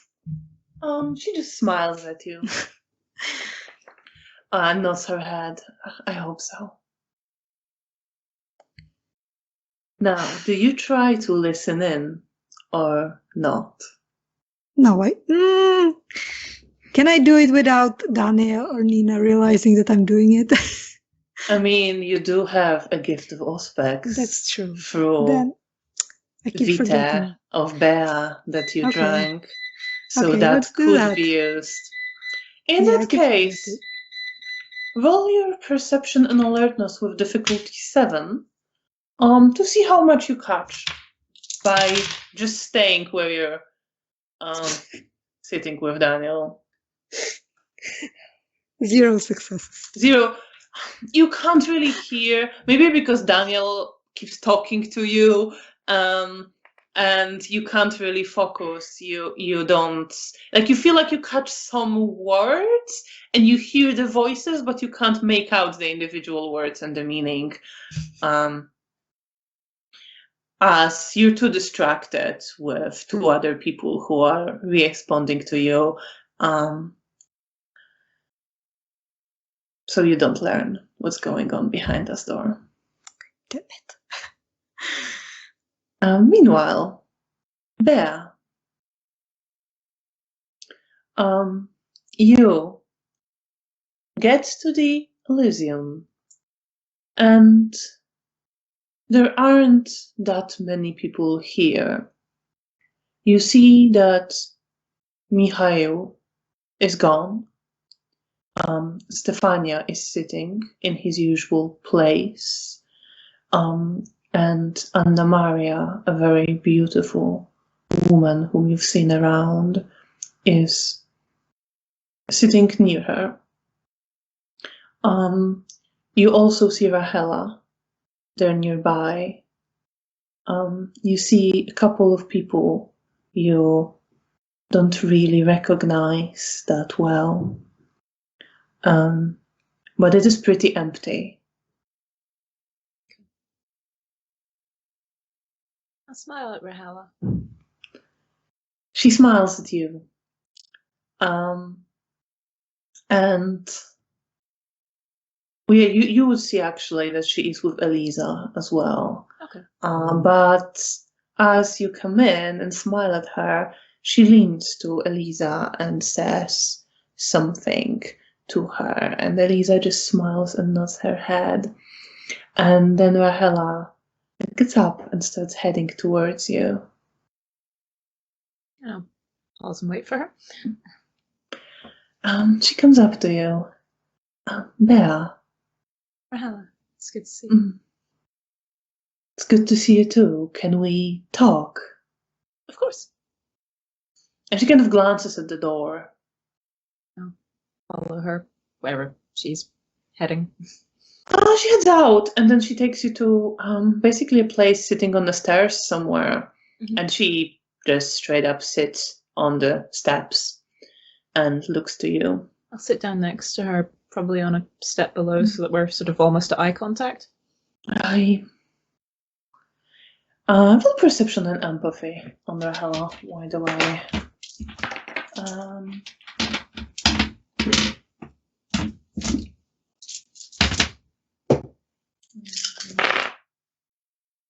Difficulty 6. Insightful? Yeah. Okay, after the 1, that is 5 successes. Yeah, no problem. I'm So rolling you a lot of see, 10s. as you're walking, that she is nervous. She's kind of tense. Not necessarily about talking to you, just in general. She is very unsettled. And then, as you sit down next to her, she looks to you and says, "Do you feel it as well? Something bad is about to happen. Something bad. There's something wrong." There was a... I think that sort of reminds me of the sensation I had when I arrived in the hotel. It's like there's almost like a moment of calm. And then there's something outside. And it's coming. It's calm, it's not... Well, it may be true, but it's wrong.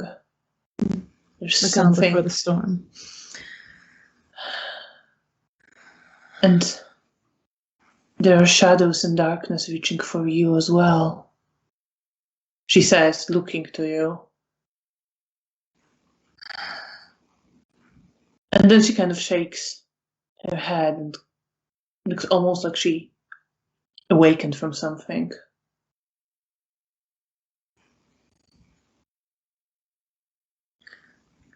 I'm sorry. That's all right. Can I focus on the feeling of what's coming? I mean, you can, although you did have a Okay. sense for it already. Okay, that's fine. So I guess I just kind of reconnect to it almost. Yeah. I mean, if you can roll your perception and occult, and I might give you some extra vague hints. Let's find out. Difficulty 8. Let's see if I bot. That could be fun. Difficulty 8, you said? Yeah. 1 success. Not amazing. 1 success. You again get this sense of being almost like still shielded from something dark that will shake everything that still remains shielded, and nobody knows, but you know it is coming, it is inevitable. And although there is something still protecting some who are hidden under this protective layer, you see cracks appearing in it, and then you see the cracks between people who have been underneath it, and everything shaking and threatening to fall apart.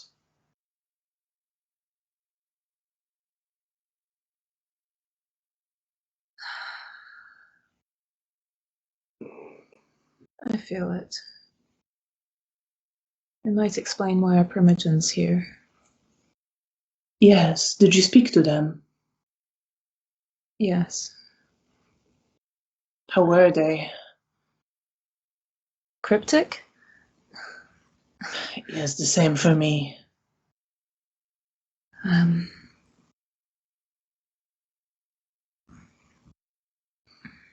I tried to ask what is happening. I wanted to get some answers, but they just said that the things are happening as they need to. Whatever that means, but I'm worried. I haven't seen you around, but the primogen, most of them are here. I think except the gangrel and Mr. Ray, I don't think he's been seen around. Not that I heard of, anyway.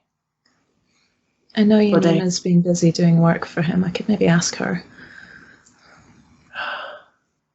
She kind of nods her head. I've seen Wolf and our primogen is here. And Mr. Lubomirski arrived. Mihail talked to Mr. Lubomirski quite a bit. I don't know what about. I just know they were meeting. It must be something quite serious in discussion. That's what I'm worried about.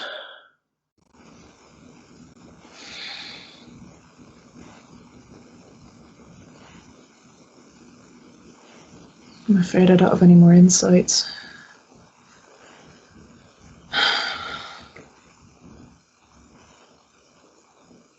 And I just kind of stare down the corridor, frustrated and wondering if perhaps I did know something previously, but I've just forgotten, or...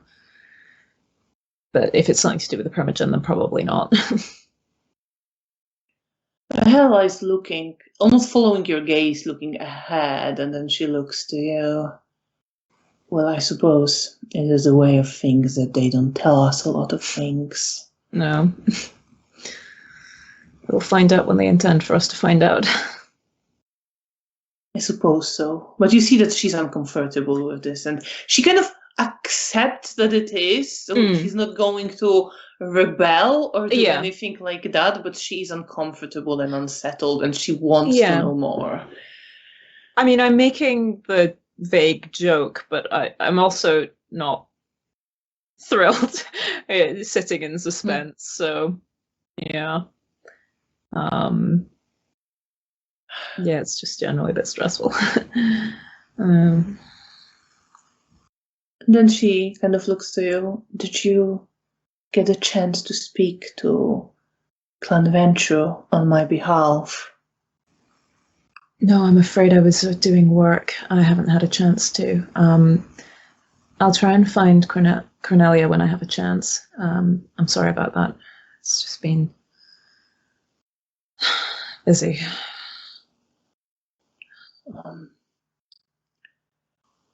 I understand. And you see that she's a bit disappointed. She's not going to sulk about it. Yeah. But there is this disappointment in her. I'll make a note to talk to her tomorrow. If she's around. Okay. I haven't seen her today. I think I have a contact number for her if necessary, so I can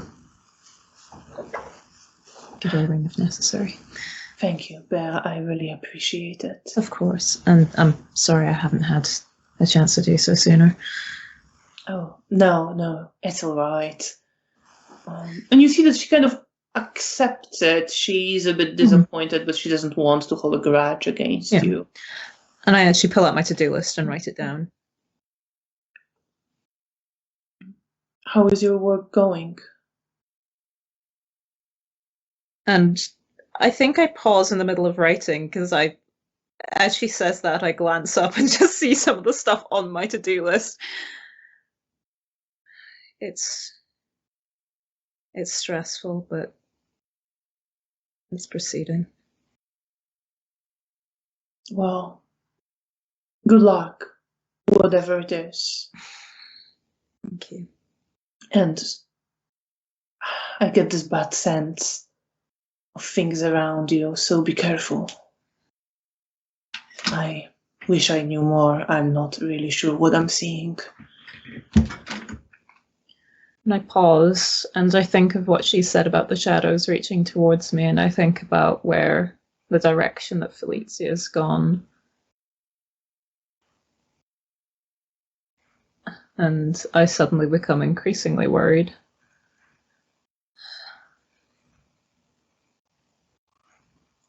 I'll try and be careful, but things are happening.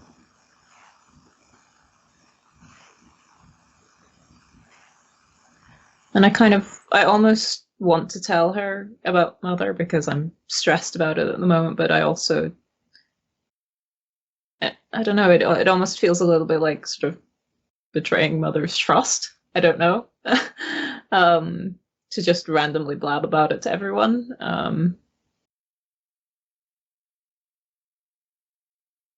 Then I find myself frustrated at that feeling.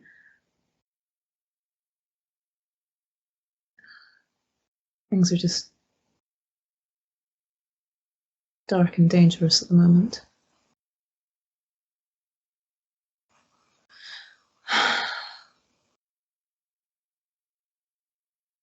She nods her head. Sorry. How is Elisa doing? Is she, as I sort of remember about her, just trying to change the subject? Not. And you see that she recognizes that, and as when you say the things being dark and difficult, she just kind of nods her head in this knowing way, as if it was pretty much a normal state that she came to expect from the world. But as you change the topic, she's a little bit startled, but then says... That's fair. It was not the most subtle of conversation steers. And then she says, well, she's... Well... I think she's better, but I don't know how long it's going to last. Neither does she, although, well, I think the prince made some sort of decision and she's been having more freedom. Okay. That's good. I know she's worried. I know she's uncertain. But I guess you'd expect that.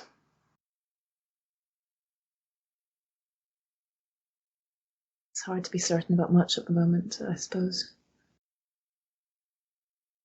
She nods her head. And you see that there's more, but she doesn't necessarily want to tell all the Elisa's travels and thoughts. It's not that she doesn't trust you, but she feels it's not really, she doesn't want to share that. That's fair.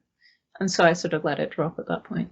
I'm glad that she's had a bit of freedom recently. So am I. Right, I'll better get back to her. Of course, yes. But if you need help or, well, I'm around. Thank you. And I'll try and speak to Cornelia tomorrow. Thank you. And then she kind of glances to you as she's almost leaving, and her eyes looks to be kind of away, looking beyond you at something else, and she just says, "Don't reach into the shadow yourself." And then she almost wakes up from it and looks at you a little bit confused, as if she's trying to remember what she says, and then she just gives you this smile, and you get the sense she doesn't quite remember what she said. Okay, in which case I'll smile back at her. Roll your self-control and subterfuge. Everything's fine.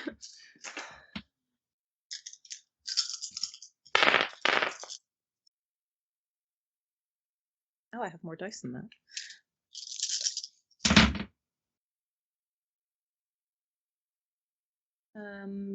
Difficulty 6? Yes. After the one, that's only 2 successes. So she kind of gives you the slightly perplexed look, but then she doesn't seem to really be worried or have noticed much, and then she turns around and leaves you there on the steps. And I think I spend a few minutes sitting on the steps, sort of staring at the floor, thinking about that phrase. Worried. Meanwhile, Janina, you spent some time sitting there with Daniel. How long do you intend to sit there? Do you want to wait it out? Do you decide to go away after a while? I think I will go to my room because I'm sure Daniel will tell me everything later. So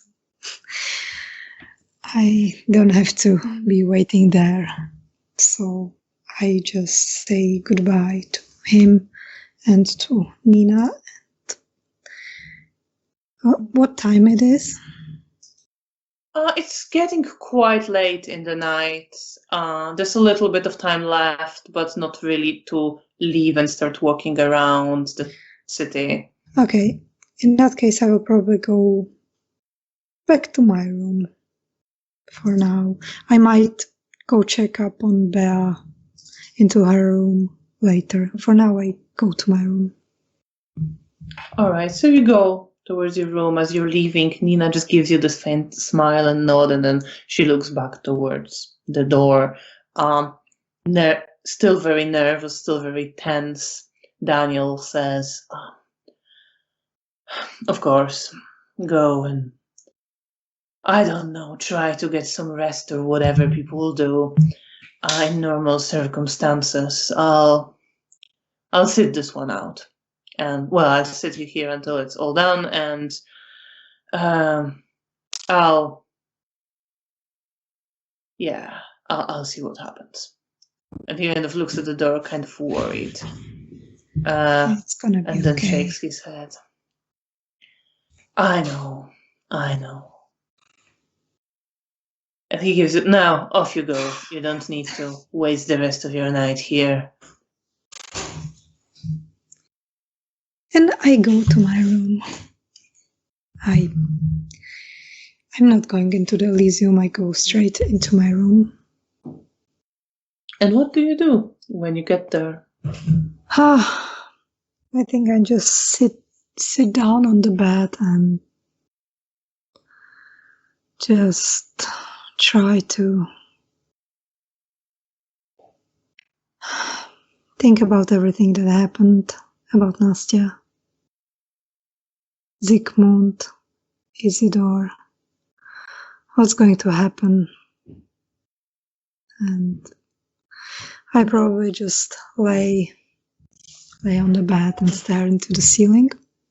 Are there any specific worries, things you are afraid might happen, things you want to happen?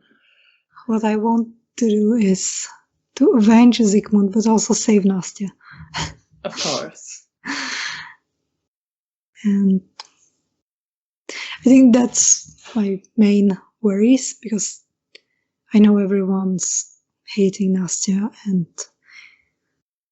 I know there is, if I manage to, I don't know, save her, I'm willing to run away with her.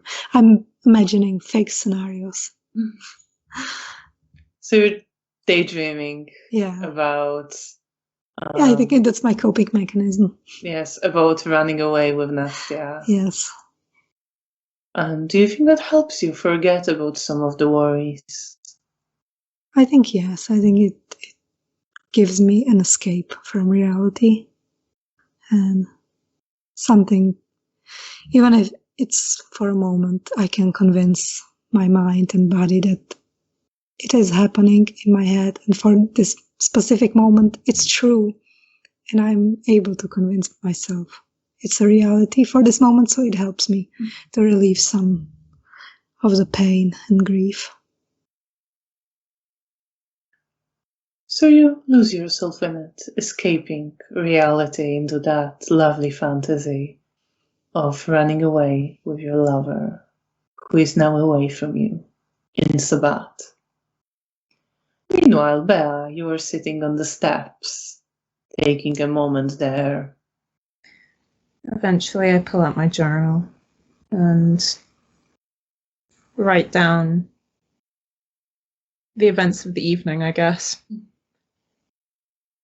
And once that's done, in this sort of numb haze, I walk back to my room because I presume it's quite late at this point. It's fairly late. It's not necessarily quite time to go to sleep yet, but it is getting fairly late-ish now. Yeah. I think I need to stop for a bit, so I just decide to go and be alone for a bit. And just head back to my room. And I'm just feeling overwhelmed again. Although less isolated than I have of late.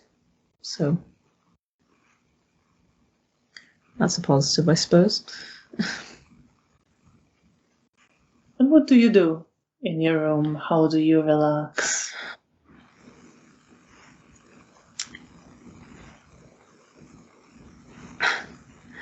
I sort of I think I consider how I would relax, and I sort of go through it in this slightly methodical way, and I'm not entirely sure how to go about doing that. And so instead I then turn back to what I was trying to do in the Haven earlier. And I decide that I might as well just try and focus on something productive. And so I sort of sit down on the bed and sink into like an almost like meditative state, I suppose, and just continue thinking about how I would go about doing this, how I would go about not being in my own body, since I already kind of feel like that anyway. So you focus on that and meditate on it for a while. Janina, do you go to search for Bea? Yes, I think after a while, especially when it starts to like get more late and I want to see if she's there, I will get up and go towards her room. And you get there, and Bea, as you are in this meditative state, really focused on I'm your going to body, ruin your it. inside. Yes, there is a knocking on the door. If Bea was a different person, there'd be some cursing. Sort of look up a little startled. Who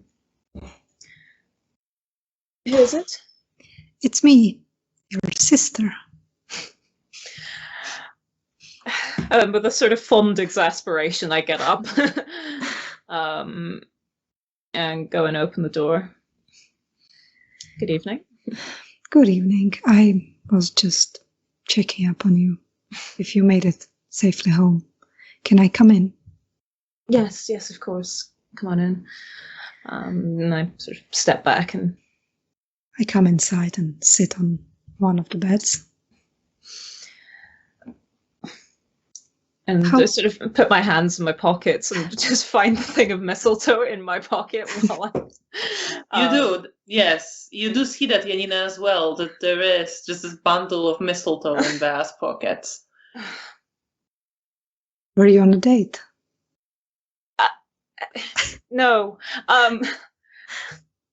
Goodness. No.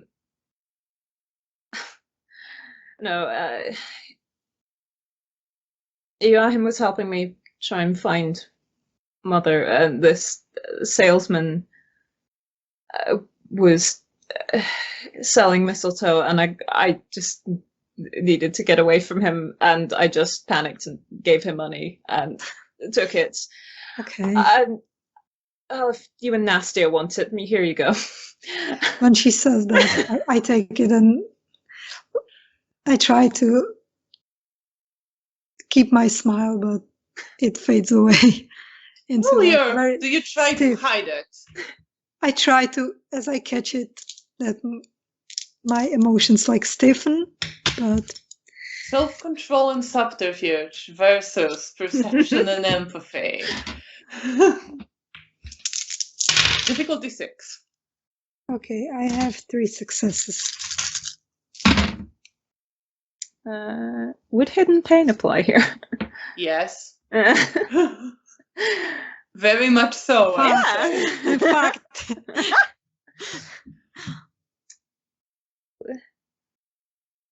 After the 1, that's 3 successes. So that's a roll-off. no. I mean, if Janina is trying to hide it, then I have 4 successes now.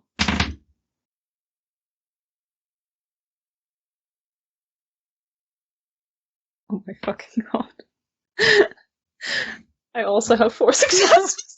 Right, let's do it again. This is gonna get ridiculous. This is going to get if silly. it happens again, I'm gonna make some sort of judgment on this. That's fine. What was the difficulty? 6 or 6. 7?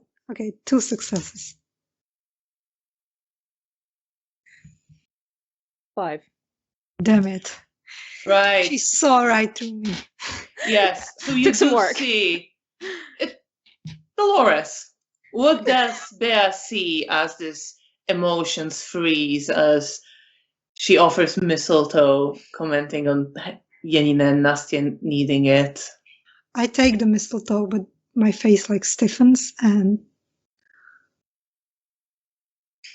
I think my gaze like shifts away from Bab as I'm trying to like realize that I shouldn't be letting on my emotions so openly, but it's too late and there are tears in my eyes as I take it, and I give her a smile, but it's clear that something's wrong. I'm sorry, did I say that? Well, me and Nastia, we broke up. Sorry. There's more to it, but I can't talk about the rest. But yeah. I'd like to roll self-control to see if I can touch Janina. Difficulty 6. And it's all my dice? It's not got penalties on it? Yeah, there's virtues you don't get Okay. penalty on. Okay. 4 successes. You can, no problem. I'm so sorry. And I step forward and just wrap my arms around her. I embrace Bea back and I just sob into her neck and shoulders. And I just stand there, just caressing her hair. I really wish I could tell you everything, and I will, but I can't right now. Because Okay. it's not just about me and Nastia. It's bigger, and I'm just fucking heartbroken. And I just stand there silently and just hold her. And I hold her back and just enjoy. Finally, also, I mean, Daniel consoled me, but I have a more closer relationship with Bea. So it feels good to be held like this and to be able to release my emotions and tell her the truth. I feel there's a relief. It's not everything, but I'm glad that I was able to tell her.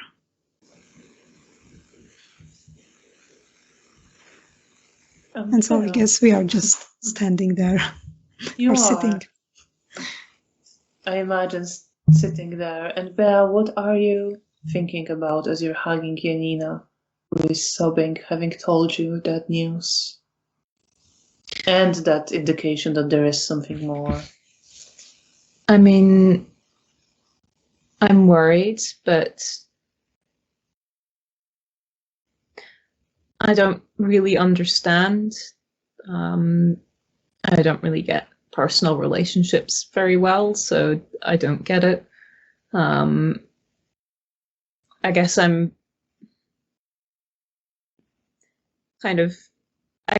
slightly angry at Nastia for hurting my sister. You don't even know. I have no idea. You don't even know the half of it. I'm sure I can be more angry. But I'm also trying to be somewhat objective because I recognize I don't know what happened, and I just nod and assume that she'll tell me once she's ready, when she's able to. And otherwise just kind of hold her, and after a while just sort of hum to her. Quiet melody comes to me. Belle's turning into mother. Just a little bit for now. And you spend some time like that. Do you try talking about anything else? Does either of you bring up anything more? I probably, after a while, I just, wipe my tears and just look at Bea and ask her, how did your job went? Did you find any clues where Felicia went? And I glance down at the floor. We followed her trail, but it was going to St. Augustine's. You mean the Sabbat Haven? Do you think she was abducted? I don't know. And I pull out my notes because I've got the string that leads to relevant pages, and I follow it back. I got the feeling that she was making a decision to do something. I try to be and look supportive for Bea, but in my mind I'm thinking, oh no, Felicia is gonna end up with Sabbat as well. Hey, maybe we could join and make it a whole family affair. Yay! You are already almost there. It's not that easy to join the Sabbat. Well, Bea's already making connections. Jeez, that is true. And so you have that thought, Janina, that Felicia is gone the same way Nastia went. Yes, and that bothers me.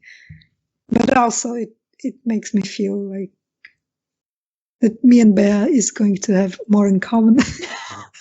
Right. Yes, and you Trauma missed Bea. And there is the two-step blood bond that really missed Bea.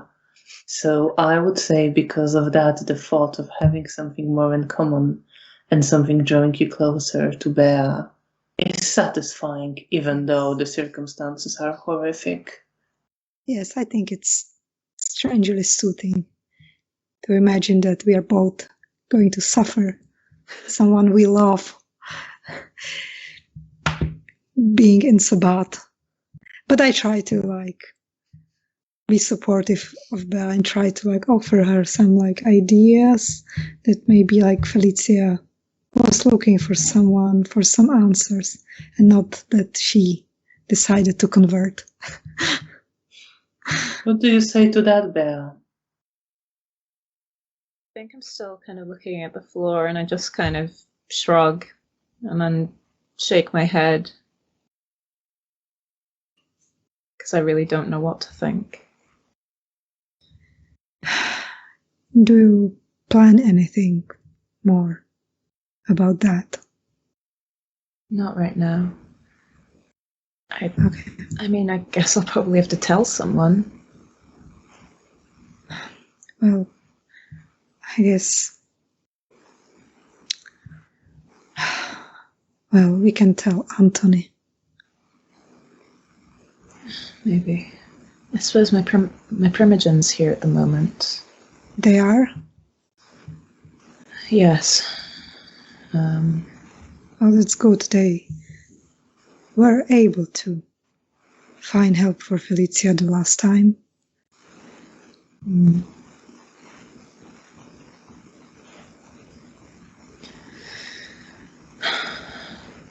Janina, Rahela and I are both feeling like something bad's happening. Just be careful, please. I know something bad has already happened. And maybe it's related.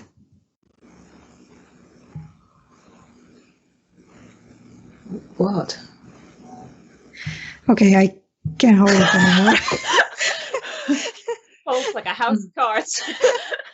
Well, Well, you know me. I hold it for one night. Maybe it wasn't one night, but a few hours.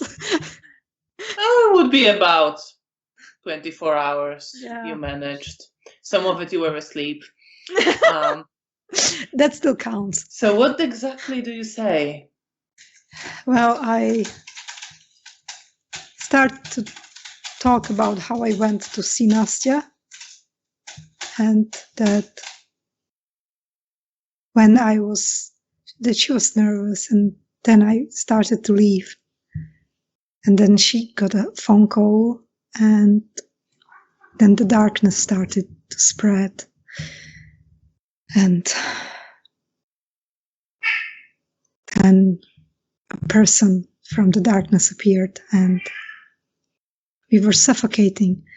And Zygmunt was trying to fight, but it turns out that Nastia was Sabbat all along. She just didn't remember. But then she remembered her, I don't know, another priest, not the one that you and I met before, someone else. I have never seen that man before. He unlocked her memory and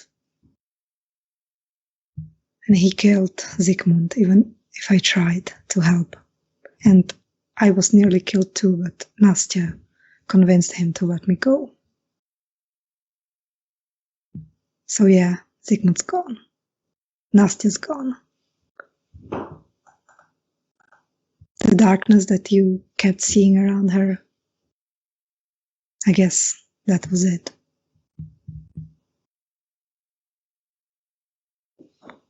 Poor Bea. Yeah. How do you respond? What's running through your head? How do you feel? I think that there's kind of things are kind of clicking into place, I suppose, but it's not in a pleasant way. But then I think I focus on Janina for now. And I'm so sorry. Thank you. It's all right. I feel so sad for Zygmunt that I weren't able to save him, and for Nastia, I know that it's not her fault. And I know she loves me. I guess I don't know. I just don't know what to think or what to do. But I don't want her to die. But I want to kill the man that killed Zygmunt. If he was able to kill Mr. Ray. I know, I don't mean like just me coming after him. I mean, well, like, good. I mean that I want to be part of the people that help get him killed, if that makes sense. You, Daniel, Anthony, Isidore, her Jagoda, and Mr. Cernovsky for now. And I guess the prince know right now. But no one else knows, and please keep it to yourself until I'm allowed to say. Right. Oh, goodness. It's just such a mess. I was told not to tell anyone, but I tried, but when I told you about Nastia, I guess I wanted to tell you the whole story. And I trust you. I know you won't put me in trouble. It's my job.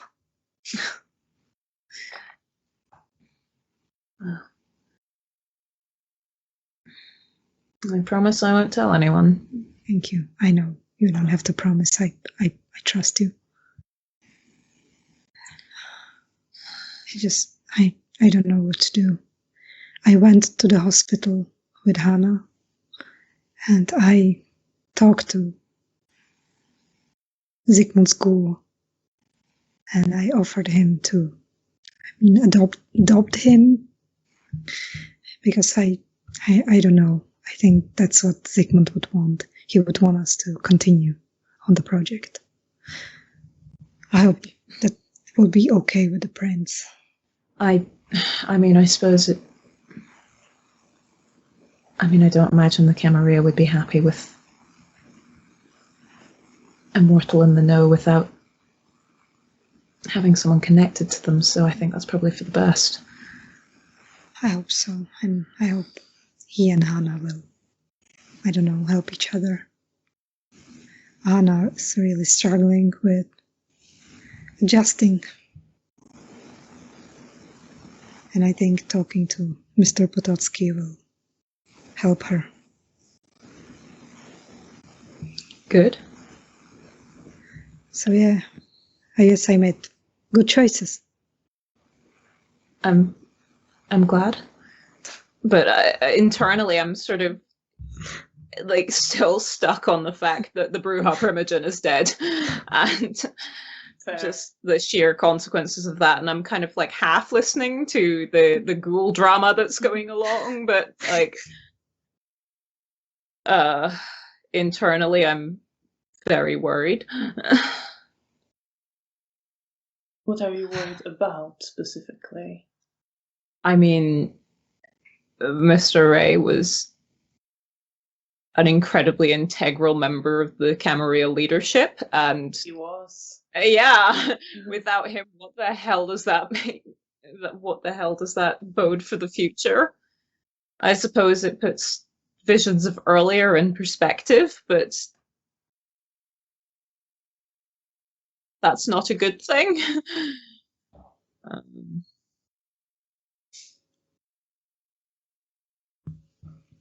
I suppose that's kind of where my brain has gone to. That's fair.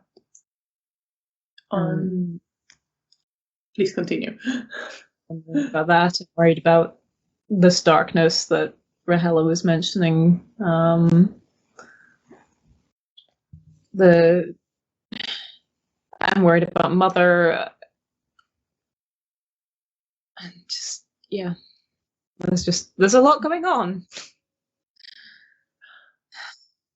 And you both start feeling tired, increasingly knowing that the dawn is approaching. Can I stay with you tonight? Of course.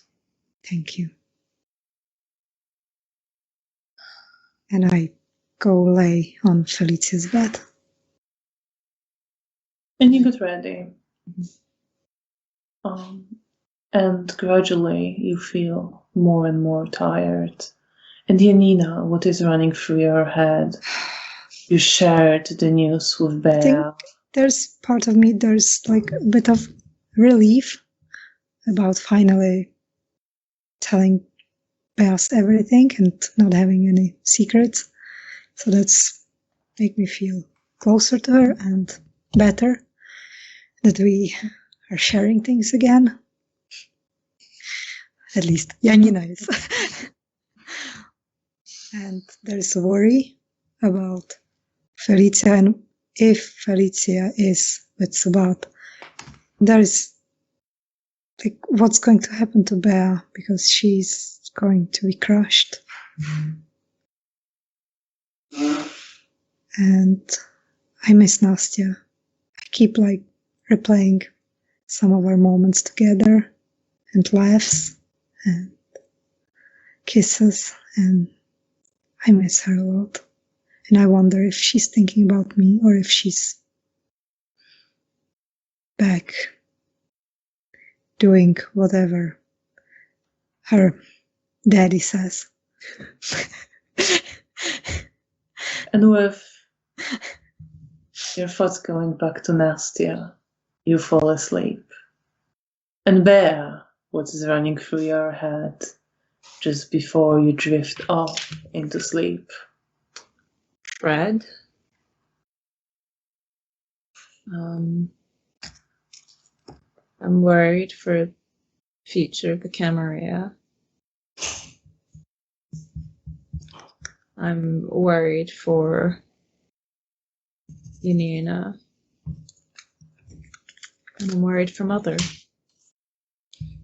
Worry Town.